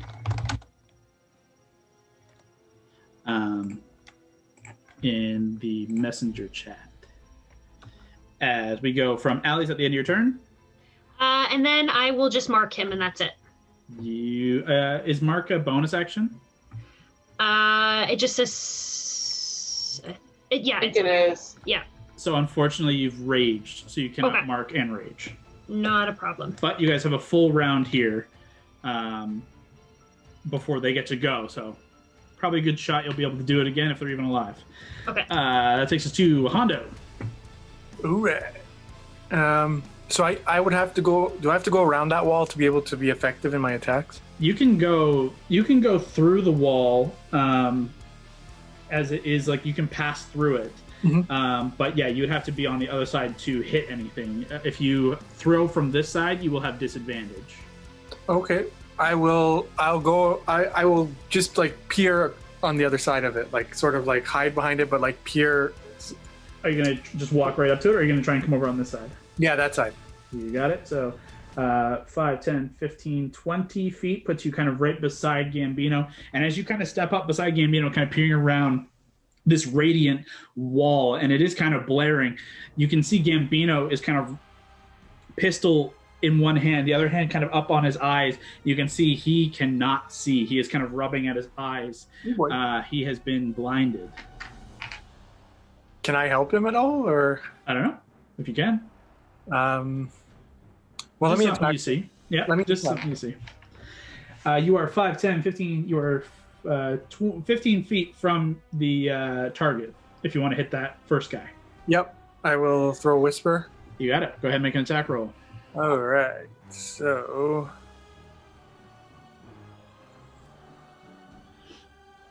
12. Plus your bonuses will hit. 13. Question, Uh, Kyle, are those an advantage to the blinded guy? Not on this guy, unfortunately. Although, actually, no. Unfortunately, they are not. And do I get sneak? Unfortunately, as the battle has got underway, you do not get sneak attack on him from a ranged attack. They are now aware of the presence of enemy combatants. You do not get sneak from range. However, as your subclass, you will get advantage, or you get sneak attack when you're 1v1. Okay. So you can make your first strike, you've hit. So you could hit, teleport, and use your bonus for a strike, which would in theory have your sneak attack. Ooh, I'll do that. Yeah, why not? So Whisper throws, and as you teleport along, turning into shadow, passing through, roll ahead damage. This is just Whisper's damage, not sneak. Okay, so that's 1d4 plus 8. 3. Okay. So it's So 11. that guy, 11 points. Okay. And then, yeah, if you want to make your bonus strike, go ahead. All right. That's 10 plus 13, 23. That'll hit. As you appear beside this creature, you can see it's kind of reeling from some of the attacks against it, and you can see some sizzling from the radiant damage that has kind of like just immediately kind of burned it.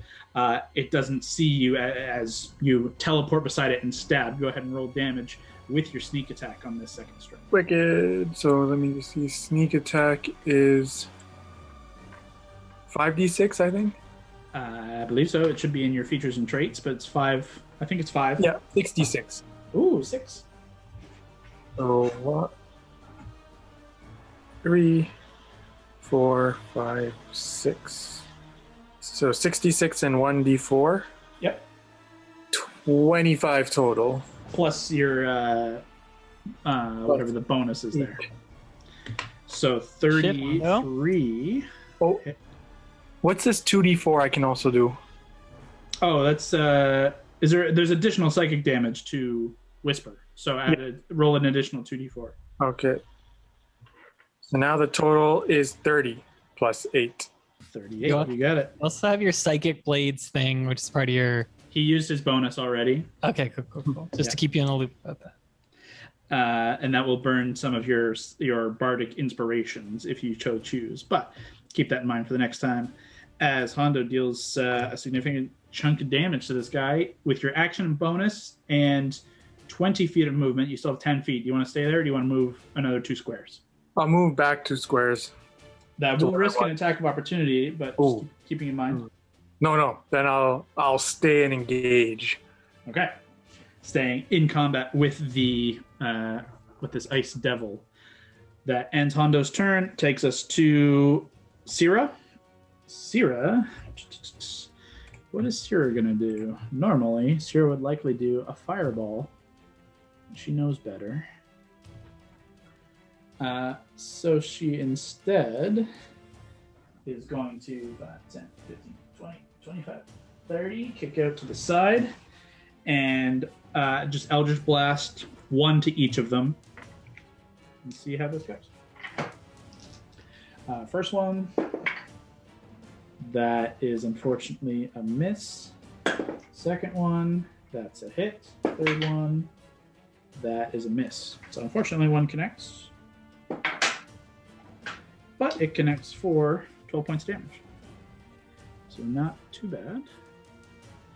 And she will end her turn there, having hit the middle guy for the first time with an Eldritch Blast, a little bit of force energy.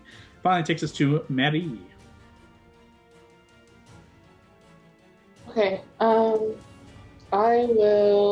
saw someone go through the wall. I saw Allie go through the wall, so I'll follow. I'll use my bonus action. I need to dash. Are you going to follow Allie, like specifically get to the far left? No, I'll just go to where I knew there was someone on the right. Wherever the guy's Hondo's on was kind of what my plan was. 30 feet puts you right there. It's in the wall though, right? So I'll use my bonus. Yeah. I'll use my bonus to get further to try to. Sorry, I can't really see from where I am. That's okay. In the real world. You can easily get to there. You would technically be in contact with all 3 of them, but you would get flanking bonus against this guy. Sure, let's do that. It's probably a bad spot to be in, but that's fine. You have movement. You can keep moving if you wanted to try to go somewhere else. That was from there, 5, 10, 15. So you have another 3 squares if you want to move to somebody else. Maybe I'll just move so I'm only in combat with the 2 of them and maybe not all 3. So to here? Yeah. That does technically move you out of combat range of that guy. So he will take a swipe at you. Oh, right. They have a reach weapon, unfortunately. Great. So as a reaction, this guy...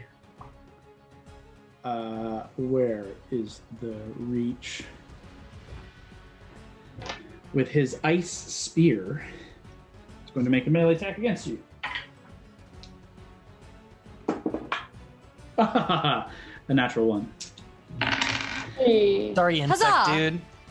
Unfortunately, with the sneak attack, he's not in his proper positioning at the ready for this, and does kind of swing wide after Allie kind of breaks his hip with her hammer, and he does unfortunately miss you, but you can take your turn.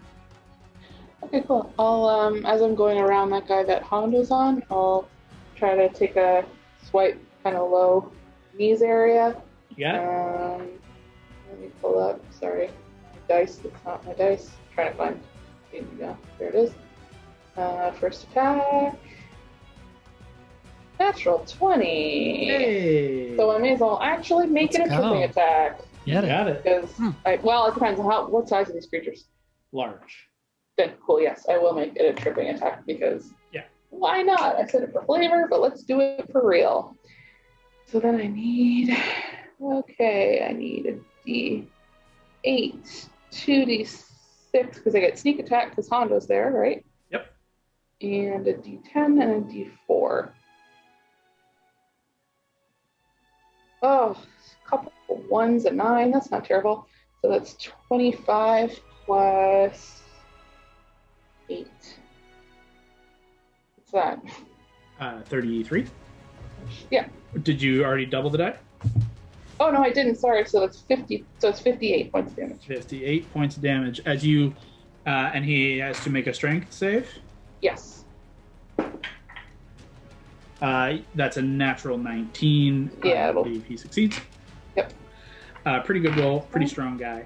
But as you rush around and you just kind of you see the ice, the spear from this other figure beyond, you just kind of move, and as you kind of slide on the ice, you swipe out with your blade, and you cut through the back and like the Achilles heel of this ice devil's like kind of bent insect leg, and you sever it. And he drops, like one of his legs at the shin is cut clean. Still alive, though bleeding and howling in this kind of weird, multi-layered insect screech. Ooh, don't like that. Okay, so that'll be my first attack. Is that guy's a slide by, and then I'll come up and go around to the other guy on my left. Okay. My second attack. That You is. spin. Is that a 1?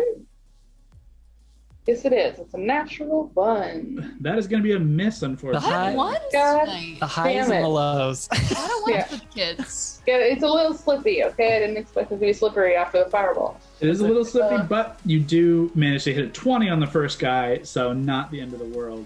And I still have one more attack. One last Come on, man. attack. Oh, what about this one? Come on. Roll. That is 25 total. 25. On the back guy, Yeah, same Yep. same guy. it hits. I was just wanting to make sure which guy. Yep. Okay. No sneak attack. This is just plain D8 and a D4.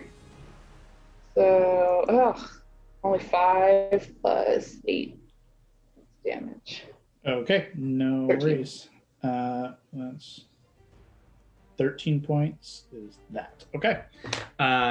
Your second attack, though, yeah, you do kind of slip out as you stand up, and unfortunately it gets parried rather easily, but you quickly jab through with your last attack, with your blade, connecting and kind of carving into some of the plates, but you do find that they are rather tough creatures. However, you guys have surprised and significantly fucked them up. And I'll just, as we go through, I'll look up at the very bright wall of light and just say, drawing some attention, let's finish this up quickly and get the fuck out of here. Okay. That's it. Top of the round, as this is now the first official round of combat in which they are fully capable. Ali, Hondo, Mary, and Gambino, where the battle is currently commencing, almost directly where this line of this wall is sitting and part of where the fireball hit, you watch a splinter begin to form in the ice. Oh boy. As Alana, I need you to make a dexterity saving throw. Oh no! Oh. Okay. 10. 10. Hondo and Mary, you guys watch as this splinter rapidly begins to develop, almost from the detonation point all the way down to where the wall is, and it just splits and then heads left and right, and begins to rapidly just break and fall away. The ice just becoming like slush and falling into a chasm. Allie begins to slip and slide and begins to plummet into this crevasse that has opened. Allie, you drop 20 feet into this chasm that is now suddenly erupting here. But you manage to catch onto some of the ice and are holding at about this 20-foot point. As Val, unfortunately, you don't see that. You hear the cracking. Doesn't sound good. Val, Lav, and Gord, none of you see this as a result of the wall of light, but you hear the cracking. Hondo, Mary, you do see Allie begin to plummet into a crevice. As Hondo, you are on the precipice. It's basically like if the wall of light is here, it's this line right here. You were just on the other side. You were just safe. Unfortunately, Allie is now falling.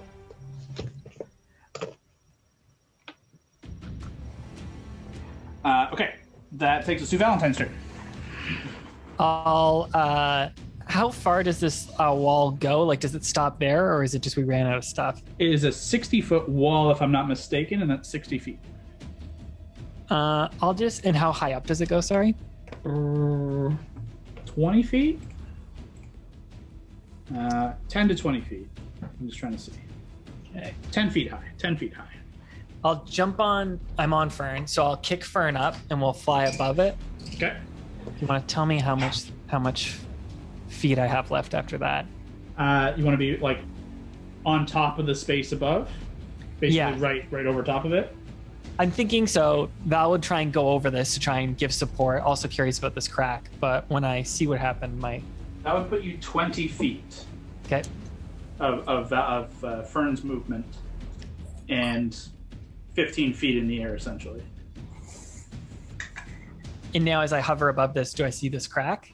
Yeah, directly below you see, with your passive perception, directly below you and Fern, you see Alana clinging 20 feet down, technically from you, 10, 30 feet below you. You see Alana clinging to the side of like a shard of ice, and all of it is kind of rapidly giving way on the interior of this chasm. So could I dive bomb and try and get her with Fern? Yeah, you've used 20 feet. How far does Fern have for speed? Fern has 80 feet. So yeah, absolutely. Oh, God. Actually, you know what? I take that back. Fern is too big. Oh, shit. Yeah, it is wide enough for like a medium-sized creature, but Fern is too large. So sorry about that. You could drop down yourself. And, you know, actually, go ahead and make a charisma check for me. Sure. Really good. 18 plus 28. Damn. Wait, sorry, that's saving throw. Just a check. Just for yeah. plus 5. So 23. You fly up with the intent of trying to survey the battlefield, and you look down and see Alana, like, out of nowhere. You thought everything was totally fine, and suddenly this horror is before you. Allie falling into this chasm in hell, in the 8th layer of hell. You quickly see Fern is too big to dive down there, and you hear your patron kind of whisper in your ear, and you feel slightly like lifted aloft. You feel light, you feel airy, and she says, "Go for her." Then I just roll off. I'm gonna like try and like dive bomb like out towards her. Wow, cool. Yeah, make a dexterity save. Oh, sorry, strength save. Strength? Yeah, Let's see, 10. 10 total. Okay.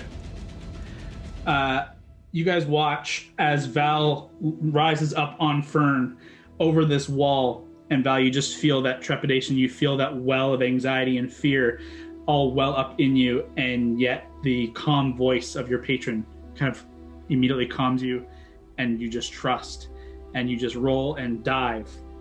You fall 30 feet head first into this space, and just as he crests past the wall, the Warden of the Fae, wings explode out of the side of Valentine's armor. You dive bomb down.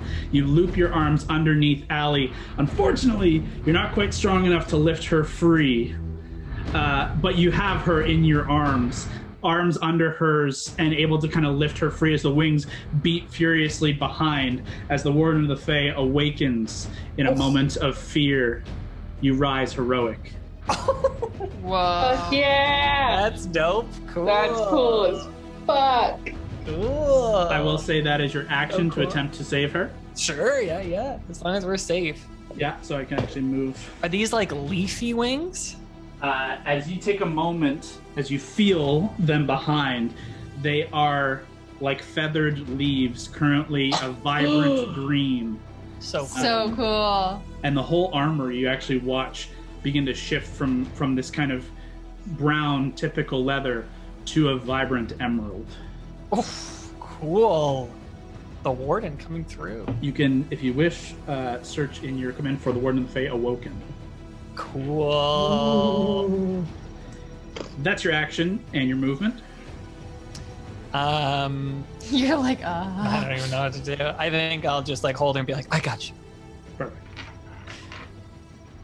That ends Valentine's turn. Takes us to Gambino, who is currently blinded, unfortunately. Is there a save against this blindness? A blinded creature can make a Constitution save at the end of each of its turns, any effect. Okay.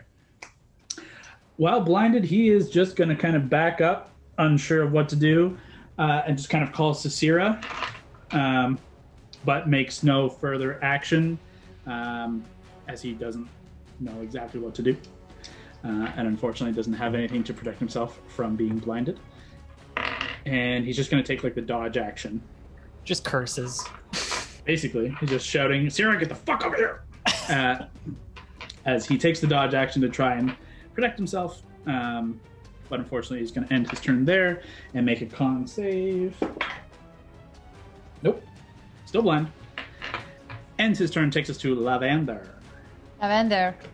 Well, You're I'm kinda here. turned away from There's a wall everyone. of light. You're kicking snow. Oh my God. Yeah. I turn around, I see the wall light. I'm like, oh my God. Who's that over on the right? Is that anyone? Who is that? On the right is Gambino and Sierra. At Oh, the okay. bottom of the page is Gord and Lavender beside each other.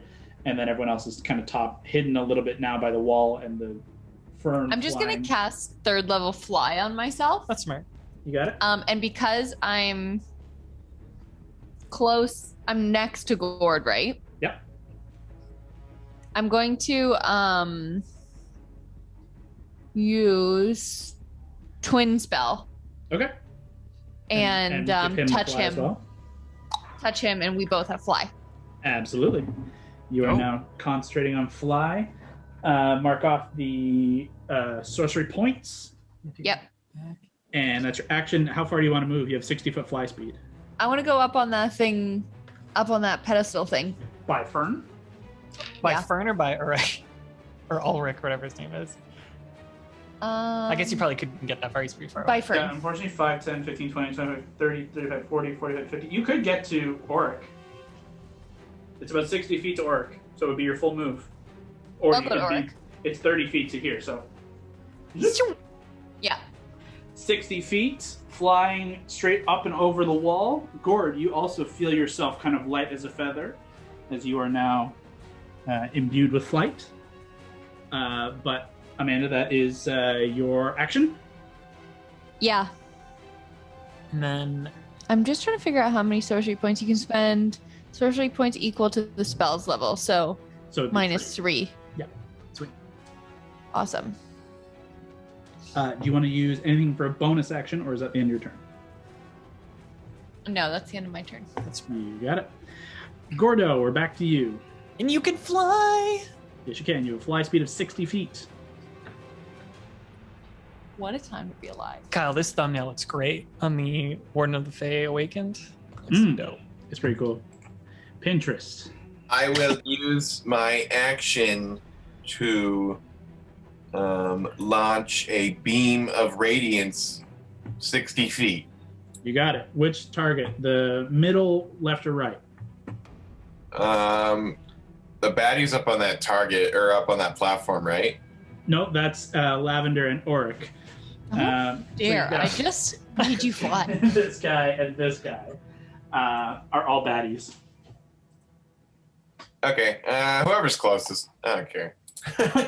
Make your attack roll, and we'll say it's at the right guy as he. That is D20. I believe it's a spell attack roll on the wall. Yeah, so plus 11 for you. So if you actually go to your spells, you can see Oh, Wall you of just Light click the thing. has a roll. Yeah.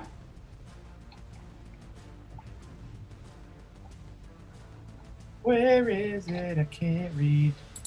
It's at the bottom of your 5th level spells. I clicked it.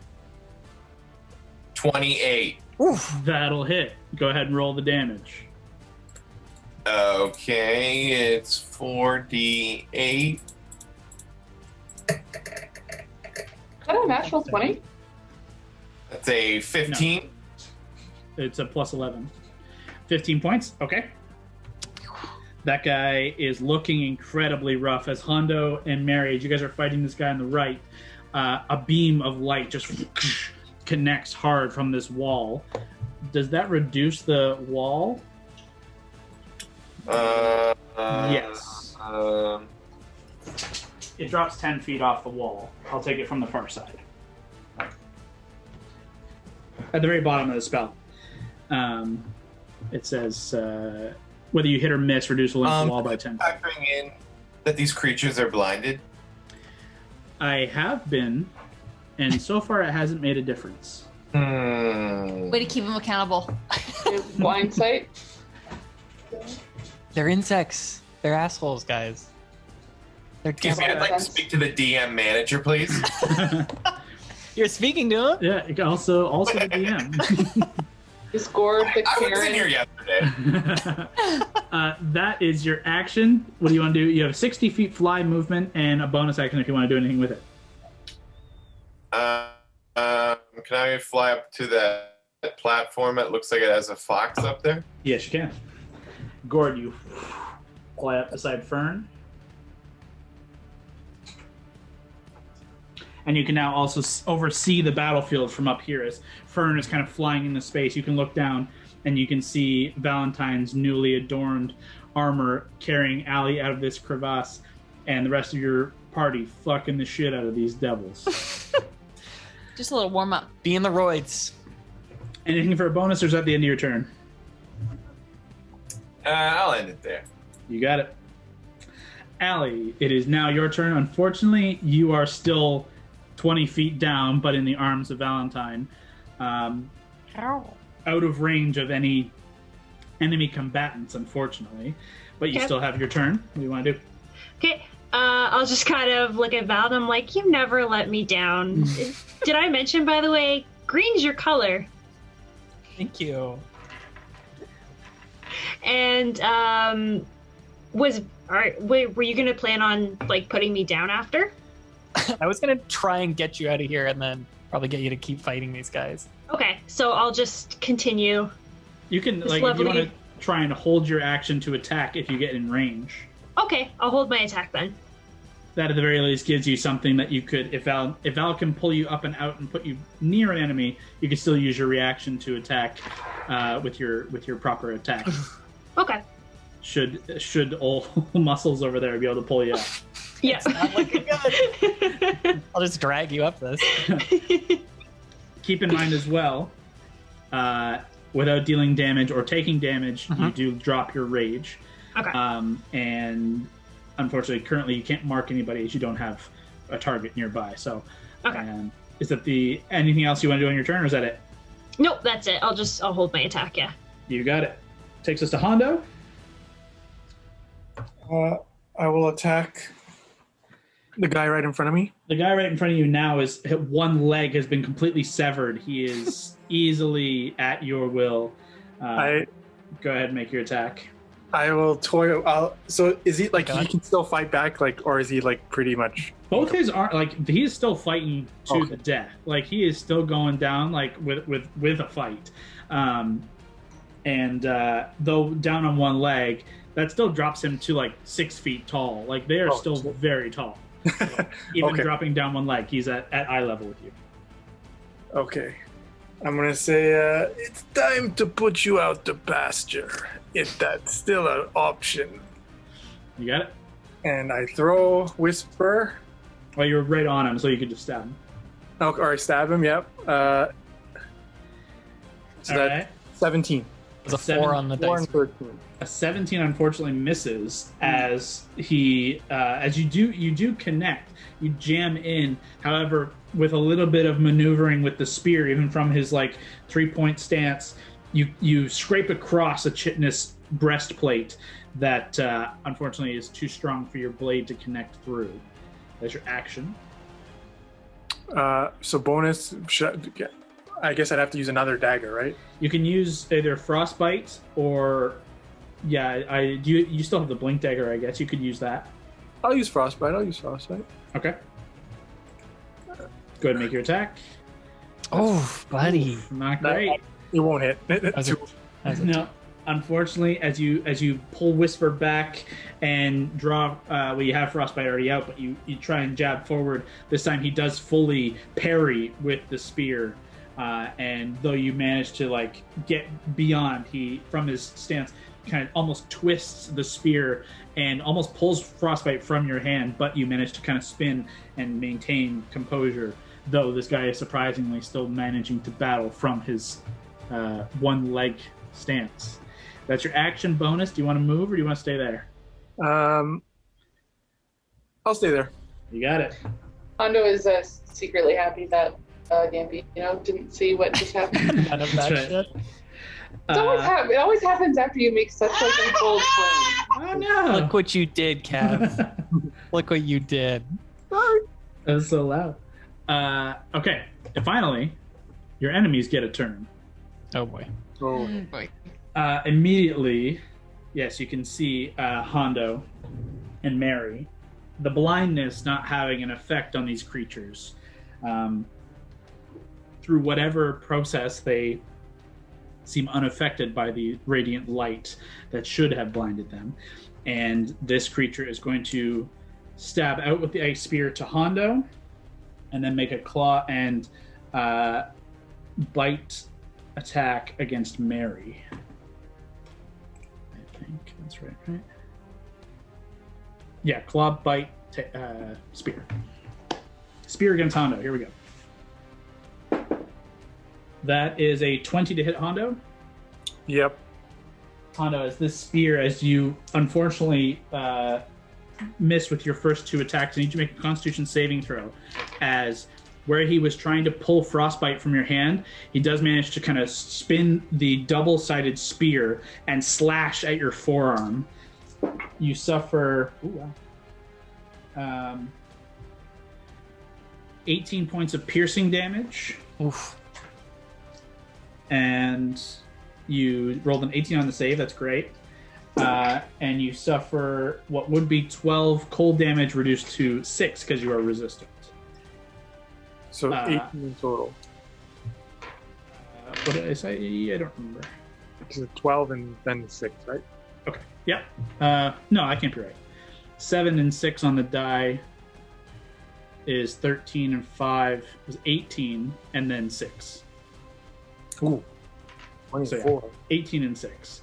And you succeed against, you feel as the spear cuts on your forearm, you feel something begin to try and like kind of push through, almost like a poison on the tip of a blade, but it doesn't, you manage to resist. As Mary, 2 attacks against you.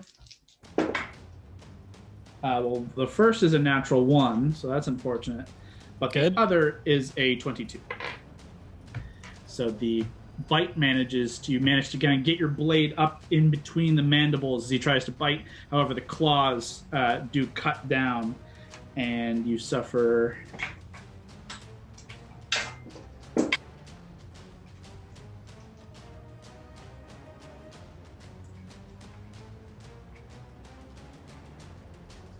25 points of damage between piercing and cold to you, Mary. If she's not here, I'll just write it down. I'm here. Okay, cool. Wasn't sure. That is that one. Let's see. Val and Allie, you guys are not in range. Unfortunately, yeah, it's really only Feels good. these guys. Go after Hondo. Like, what's his deal? No. Yeah, Hondo and Mary are the only ones who can really reach at this point, as Gord is Great. 30 feet up in the air. Lav is similarly. Gambino and Sierra have moved away. Val and Allie are 20 feet below the ground. And though they have reach, not that far. Yeah. So this guy rushes over here. How much speed does he have? Speed.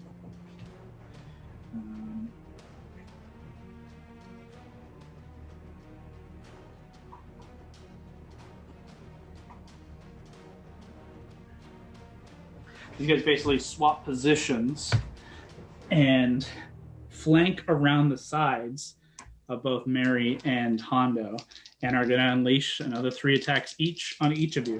Oh, jeez. So, against Mary, claws, bite, and tail at advantage. The claws are going to be a 25. Oh, Yep. Yep. The bite is a 22. Yep. And Mary, the tail is a 20. All three, I What is believe, my hit. AC? Yep. Hondo against you. That's a 22 on the bite. Mary, or on the claws, sorry, that's a 21. And the tail, yeah, that is a 26. So God all damn three it. on all three. This is I'm going to roll the dice just once because all three are, it's going to be the same damage. So for the bite to both of you, you suffer 14 points of piercing damage and 7 points of cold. Hondo, that's reduced to 3 for you. The claws, as they strike into you, are 9 points of slashing damage and an additional 10 points of cold, 5 to Hondo. And the Holy- tail, as they spin around, that is going to be 10 points of bludgeoning damage and another 10 points of cold, reduced to 5 for Hondo. Holy, that's 45 points. Yep. They hit all their attacks, but that is the end of their turn. we leave Hondo. We just go. Mary, how much damage did you just take? A lot. I'm down to 77 from max. Down to 77? And we had I'm down to 77, and we had an increase because of Hero's Feast. So, like, Yeah. so wait, poison damage though. Aren't we immune to poison? It's not poison damage, it's cold. I thought you said something about poison. The effect of the ice spear felt like poison, I understand. but Hondo saved against whatever the effect was. Okay. Yeah, That is I gonna was like, end your oh turn. man, I think I'll get beneath 100. I am well beneath 100. That takes us to Syrah at the end of their turn. The witch queen. Syrah, let's see. This guy looks real rough. The other two don't look so bad. Zero, finish him. Syrah. Let's see. Yeah, Syrah is going to attempt to, focus on this guy here and cast a spell at him. Spell on me. But saves against it, unfortunately. So that was a useless turn. Yeah. One down for Syrah. As you guys watch her try and manifest some magic to a focus on this guy here, but it has no effect, so unfortunately nothing there. That takes us to Mary's turn. Shake this shit off. So it's 85 points damage. Just fucking ow, and then smack at whoever hit me last, I guess. So the guy behind you attacked you for all three. The guy in front of you is the one who is bleeding out. Well, let's take care of the guy who's... No, I'll do that second. Well, no, I'll take this one guy. I'll try to take this one guy off the board. You got it. Roll an attack. Okay. Sorry, my phone's locked in now. I'm trying to get into media. Okay. 30 to hit. Yeah, I'll do. That's the one with I'll get sneak attack on that one, right? Yep. Yeah. That is 14 plus 8 points of damage. As you bring Mage's Bane down, you sever his head from his shoulders. And Yes. slumps. Ooze kind of pouring from his neck as you watch the body slump into the crevasse in front of you and disappear out of sight. Okay. Second attack on the other guy. Nate loves the blood. He's already, you can hear him. It's like, He's not having a good day. he's like, 23 to hit. That hits.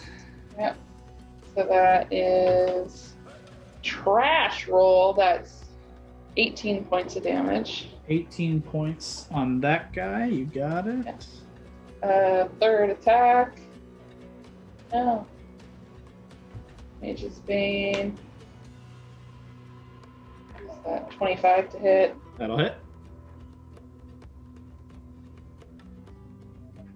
That's... Oh my god. 5... My D8s keep rolling ones, and I'm really angry about it. That's Savage attacker. 12 points damage. I know I should take Savage Attacker. You got it. And then I have a bonus action. I don't know if I have anything different to do with. I'm just gonna hit him again with my other blade at the same time. You got it. Timor's Edge. You swing. Timor's Edge, natural 16, so it's 28. That'll hit. And it's not as much damage. Okay. That is... Oh, the baby just farted Oh my really goodness, that loud. was so loud. His butt is really, really close to the mic.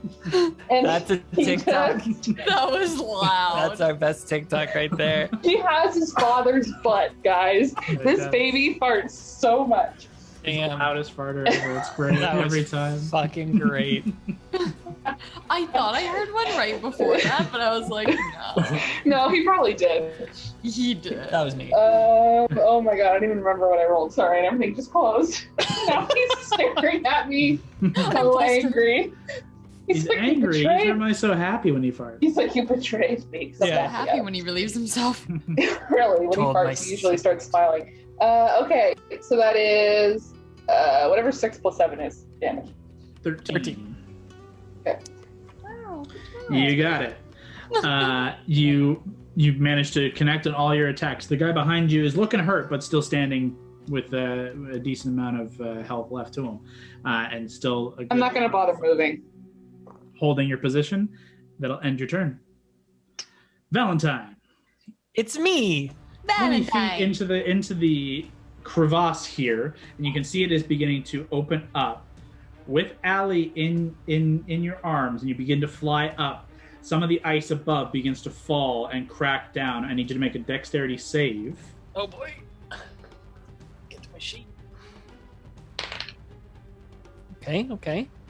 Dex save 19. Okay. With Allie still in your arms, you're at half speed.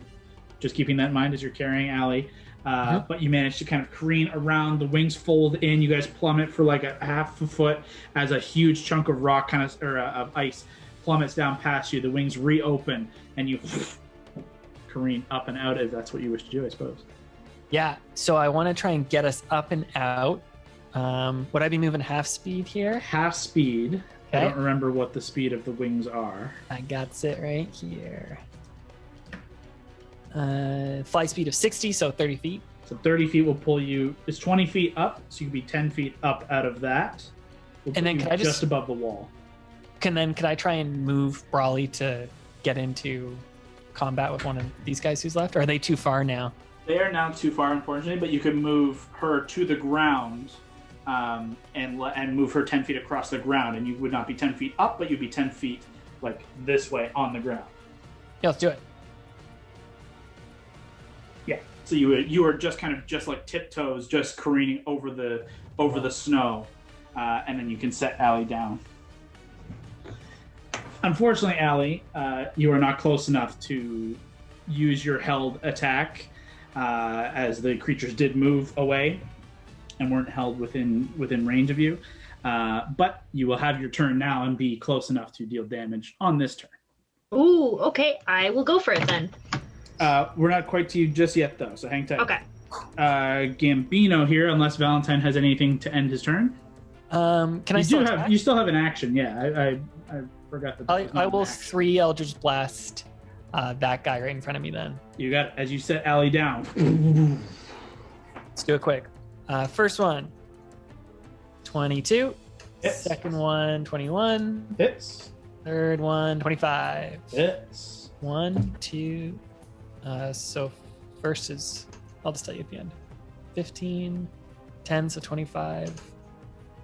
25 plus 12 is 37. Math, baby.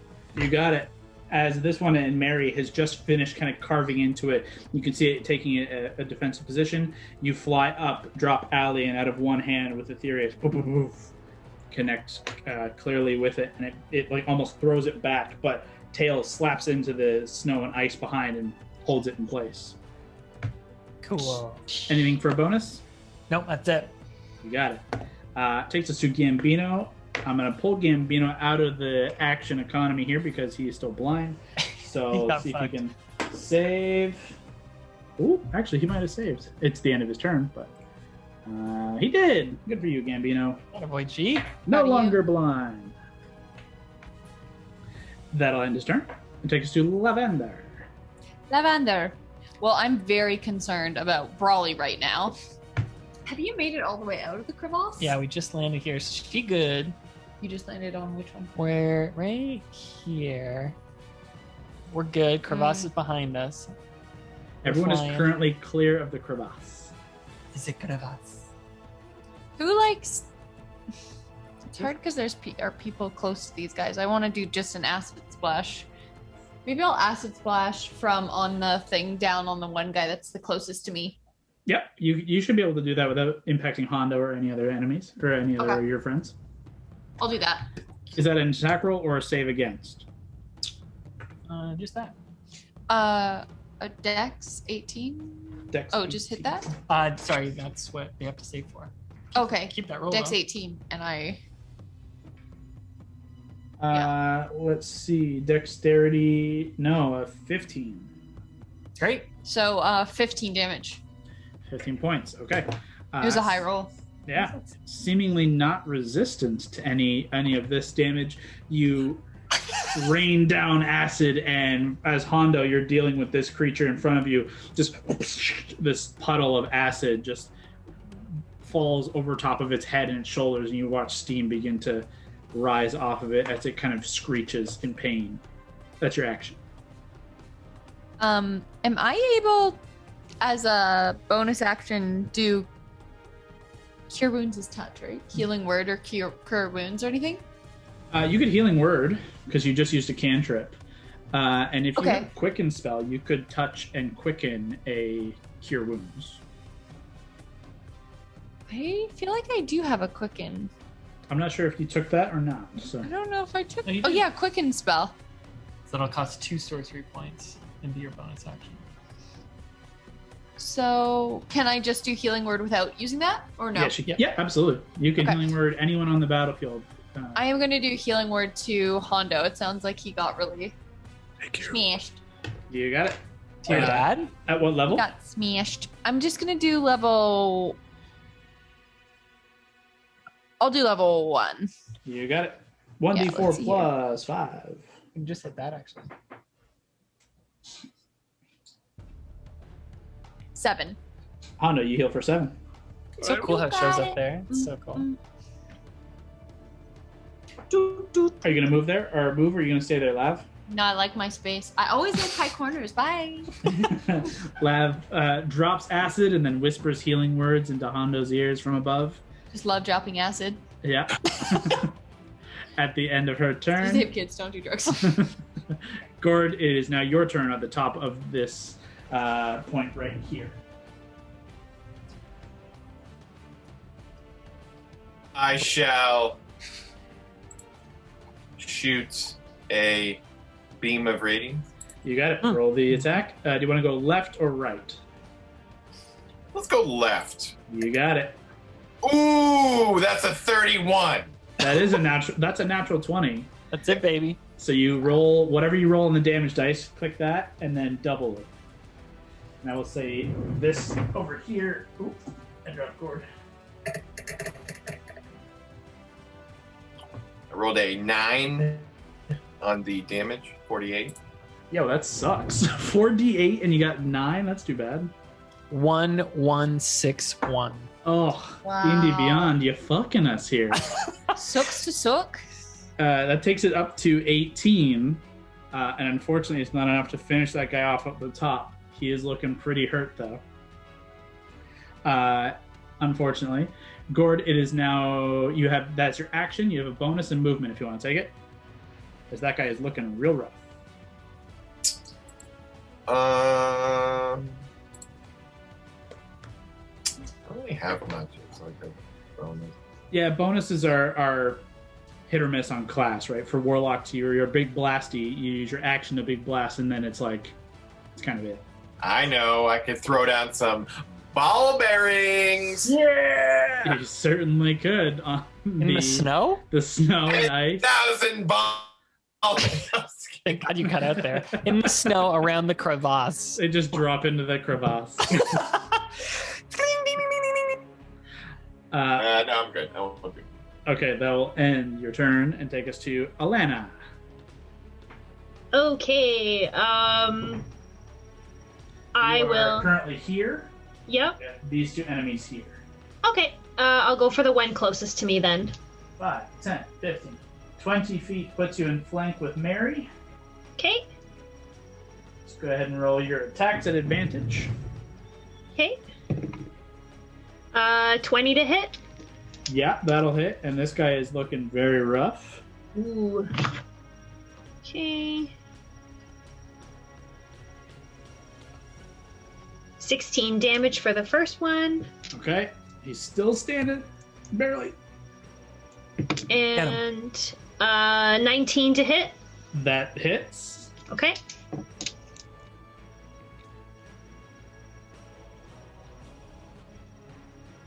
And 17 damage. Okay.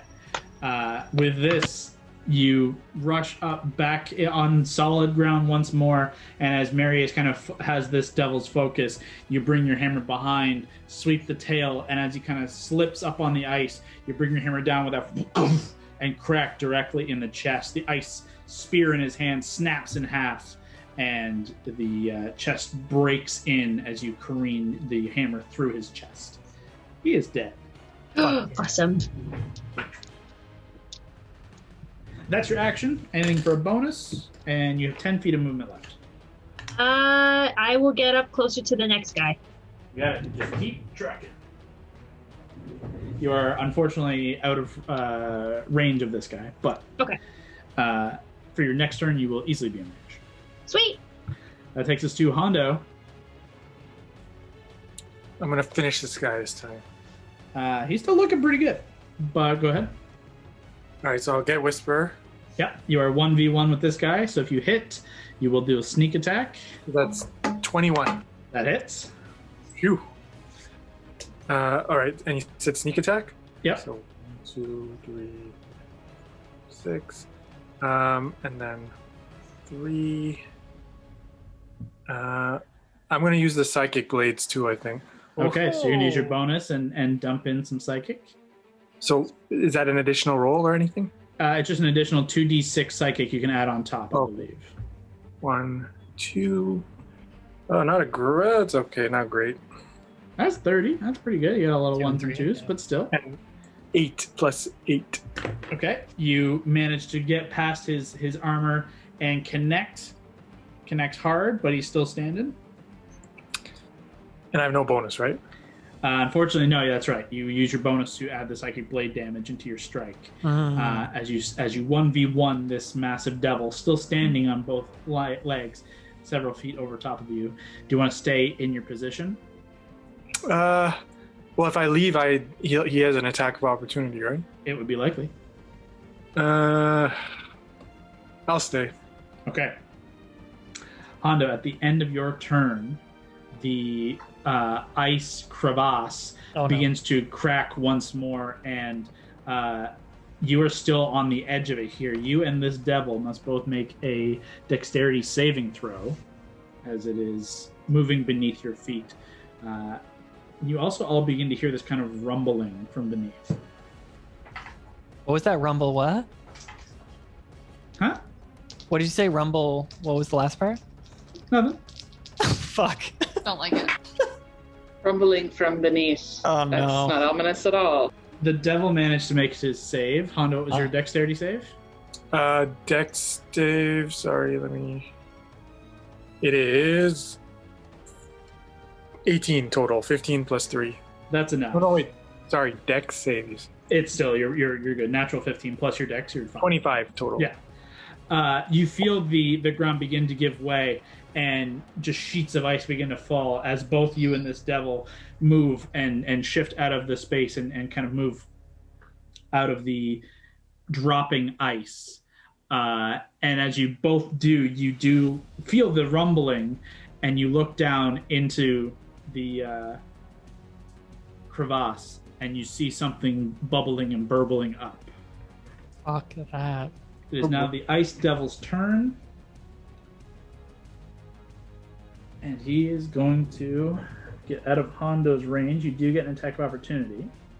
Finish him, Hondo! I do it. Let's see. That's Nate's encouragement for you. You can do it. Roll a d20, baby. Yeah. Fine. With we'll say with Whisper. Yeah, that'll hit. With your Sentinel feat, he does not go anywhere. Ooh. So go ahead and roll damage. And for attack of opportunity, is it the same as a normal attack? Like, Yeah, it's the same as normal attack, and because you're 1v1ing him, you hit your sneak attack on this again. Oh shit. 1, 2, 3, 4, 5, 6. 1, 2, 3. All right. Okay, plus 8 is 41. Jesus. So he could not leave your space, so he will instead double down and attack you. Yeah, that's fair. That's fair. I mean, why not? It just punch. Boom, boom, boom, boom. That's right. He just turns back, unable to run for his life, feeling the walls closing in here. Just turns and bite, claw, tail. Bite is going to be 23. The claws is a natural 1. Nice. And the tail swings round for a 22. Yep. So 2 hits. Bite of... You suffer... Oh, almost back. 14 points of piercing damage.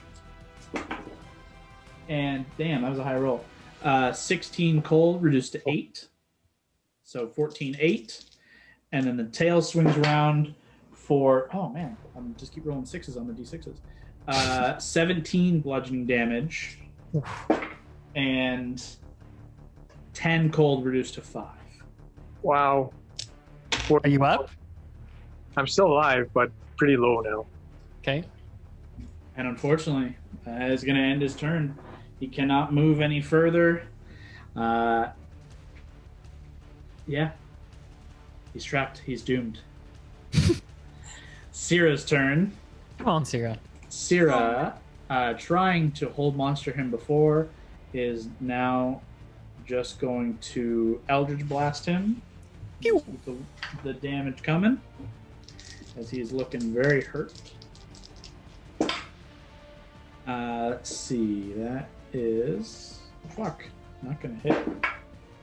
Okay, 1 hit. That sucks. 1 hit for 11 points of damage. He's still standing. Mary. We end with Mary. Come on, Mary. Okay. I'll put to sleep. I'm not talking to you.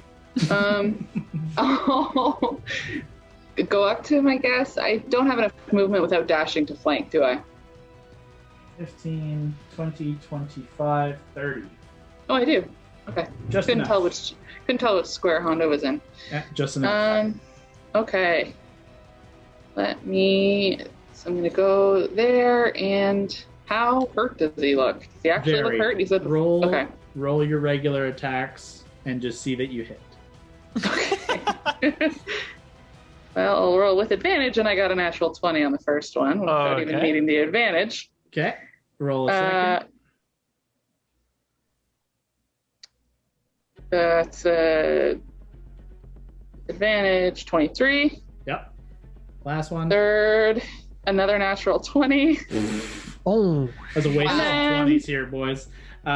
Before you even bother rolling anymore, trying desperately to flee, and unfortunately just cannot get away from Hondo. And Mary, you come to finish the job, as with both blades just jamming into the back, they pierce through the front of the chest, and you pull back, and this creature just drops to its knees, black ichor pouring from open wounds and from its mouth, and with just a kind of chitinous cry, it falls, and you watch as it very quickly begins to kind of dissolve. Okay. You take Let's a breath get the fuck out of here. Oh no. before you can. Nope. Mary, Hondo, Valentine, Gord. I need all of you to make dexterity saving throws. Okay. Yep. You can fly. Get out of there. Yeah, Gordo can fly. That's good. Gord can fly, Val can fly, but Ooh. It's D&D Beyond just gave me 2 natural 20s. I just know it's gonna fuck me right now. here comes the Yeah, one. not great. Not great. That's all right. Boom, 20. Ooh. Hey. Hey, there's the luck. All right. I need Mary's total, Val's total, and Gord's total. Dex save, right? Dexterity save, right? That's I got 11. okay. That's 1 followed by 1. I got 28. Rolled a nat 19. At 28 is a success. Mary? I also have wings, though. So it's fine. 16. Well, this It's gonna be matters. scary. A 16? Yep. Okay. Okay. Hondo, with your evasion, you felt the rumbling on its way, and you look down and you did see something burbling its way up in this crevasse as you all watch a burst of steam and a blast of water from what source you're unsure of as it just erupts out, and you feel this boiling water and steam erupt in 20 feet above this crevasse. Colliding into the bottom of Gord, Valentine, you managed to swiftly dodge out of the majority of it and escape unscathed. Hondo doing the same. Mary, what was your total? 16. 16, I think. Yeah. 16 is just enough. Unfortunately, Gord, Gordo. you are caught in the steam Uh-oh. and the blast of water. You suffer, it's not terrible. You suffer 8 points of boiling water, we'll say fire damage, essentially. And I need to make... I laughed that off. Wait for the next part. That's not the bad part. I need you to make an intelligence saving throw.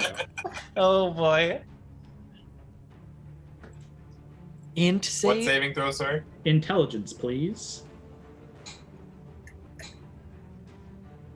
I rolled a 7, but I'm going to use luck and roll again. Yep. I think that's a good idea.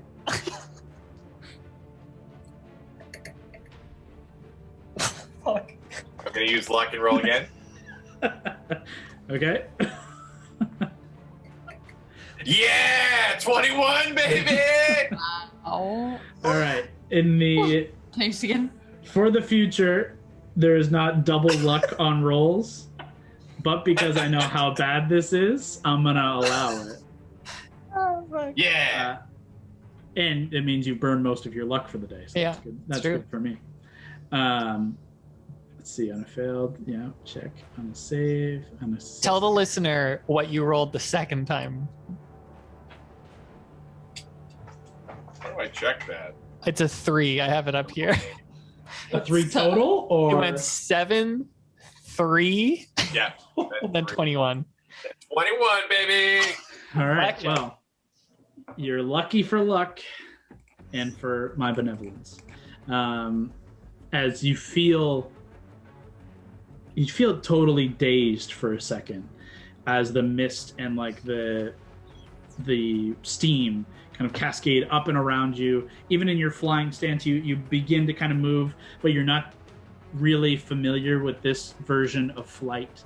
And you just kind of shake your head free for a moment. You feel very off, but you come back to your senses and everybody survives. Everybody seems fine. Jeez. So I only took 8 points of damage. 8 points of fire damage, yeah. So all is well. Could I have someone roll another D6 for me? Brawl, you choose who does it. You went last time, now Yeah, you that's fair. choose. Ooh, let's do Hondo. Yes. Oh boy. Hondo, roll a D6. All right. D6. Okay. It's a 4. Okay. As you guys pick yourselves up from this battle, everything seems fine. You quickly look through the bodies, but the bodies that are left are rapidly deteriorating and turning to sludge, and they have nothing remaining. Even where they were looking, you can see there is a frozen corpse that has long turned gray and black and is literally like frozen to the ground. And in a quick search with your passives and your abilities, there's nothing to be found here. But there is like a humanoid body here, which is of vague interest. Gambino and Sierra, though, urge you to continue moving forward. This was a minor stop. Didn't take too long, but we should keep moving. You guys travel for another half hour, another 45 minutes, another full hour, a seemingly clear passage. You've been making your way through this kind of icy, between two massive like ice sheets, two glacial walls in this kind of downward trajectory as the walls grow higher and higher. And it gets dark and still very cold. I need everyone to make Constitution saving throws again. Let's do it. Those with resistance, Valentine and Hondo, you guys have advantage. Oh, that was almost a 20. I'm gonna roll again. I can roll for rolled great. Mary, who was just saying she was Yeah, you've crushed it. 15.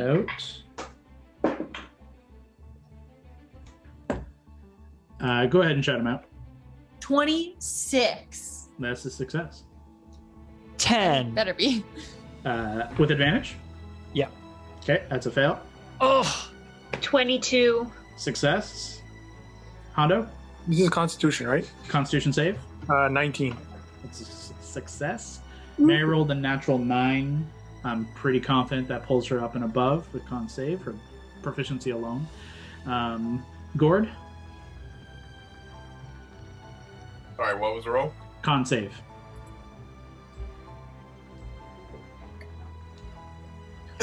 oh. Why does this thing hate me?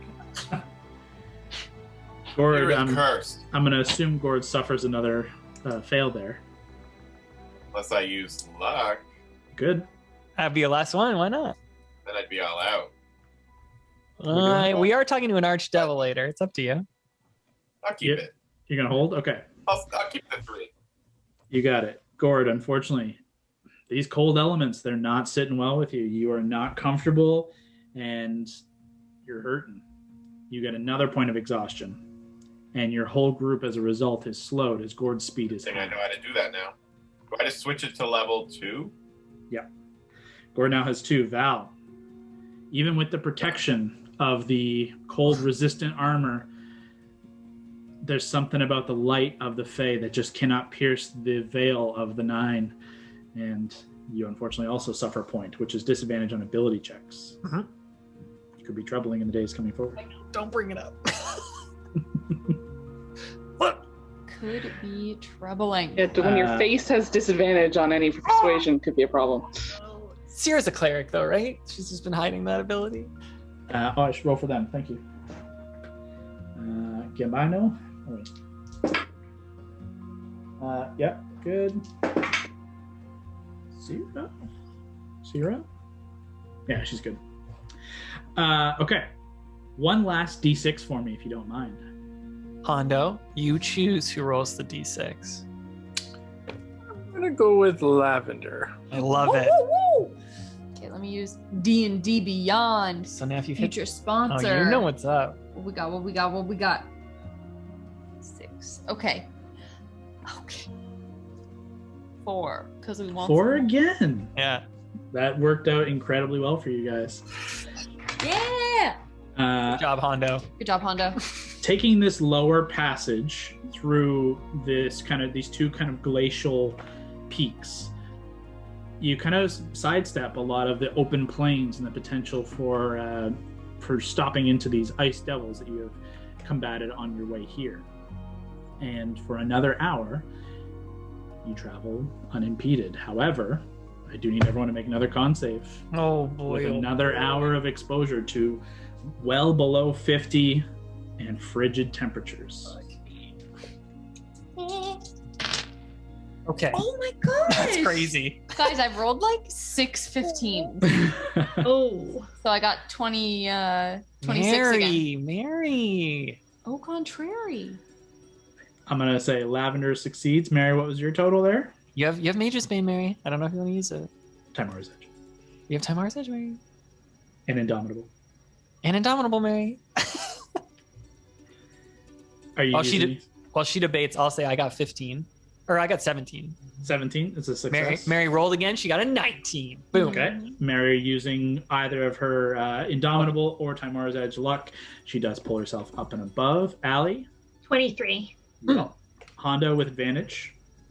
I rolled 15. Nice. 15 is the DC. Oh, what do we hear Gordo yet? We haven't heard Gord yet. Gord, con save? Please. She's gonna be like a 11. 11 is a failure. Gord, you suffer one last point of exhaustion. What does that mean? 3 points of exhaustion means Gord Dunsworth has disadvantage on all ability checks, attack rolls, saving throws, and your speed is halved. So tired Oh boy. God. Gord, Hurting. hurting a lot. I think the DM rigged the algorithm on this website, and I have proof. I mean, I do run D&D Beyond. With your blog, you're gonna share your proof? I'll be speaking to the D&D Beyond man. We're looking at him. Can we put Gord, if you'll accept, to ride on Fern to help out with the speed part?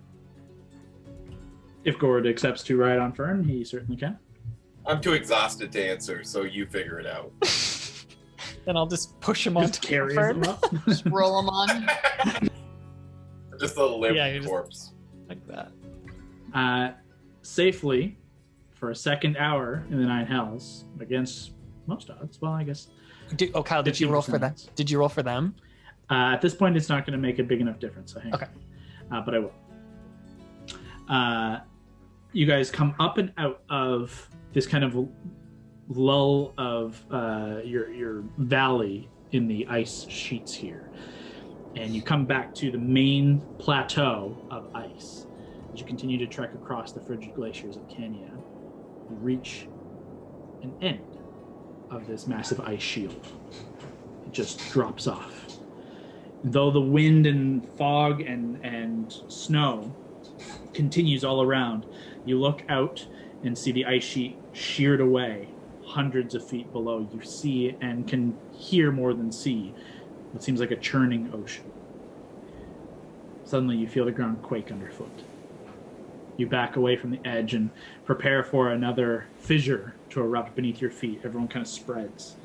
But you watch Gambino, unshaken, puts a hand up and points to the left, where through the blizzard, you see a massive shape darkening the horizon, moving towards you. Oh boy. A mountainous shape. After a passing moment, this mountainous shape continuing to move forward, you see a dark spire of iron or stone that cuts through the fog and snow. And you see white and blue flame curling around the top of this iron spike.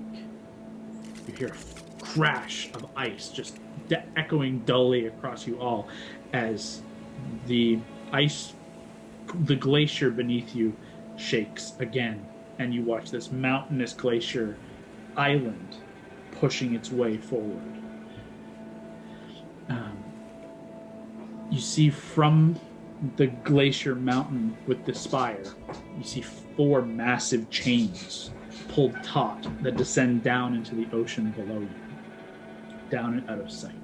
The chains themselves are 5 to 10 feet across, and each rung would be too thick for 2 of you to reach your arms around to grab one another on the other side. They are massive iron, black wrought iron rungs of chain.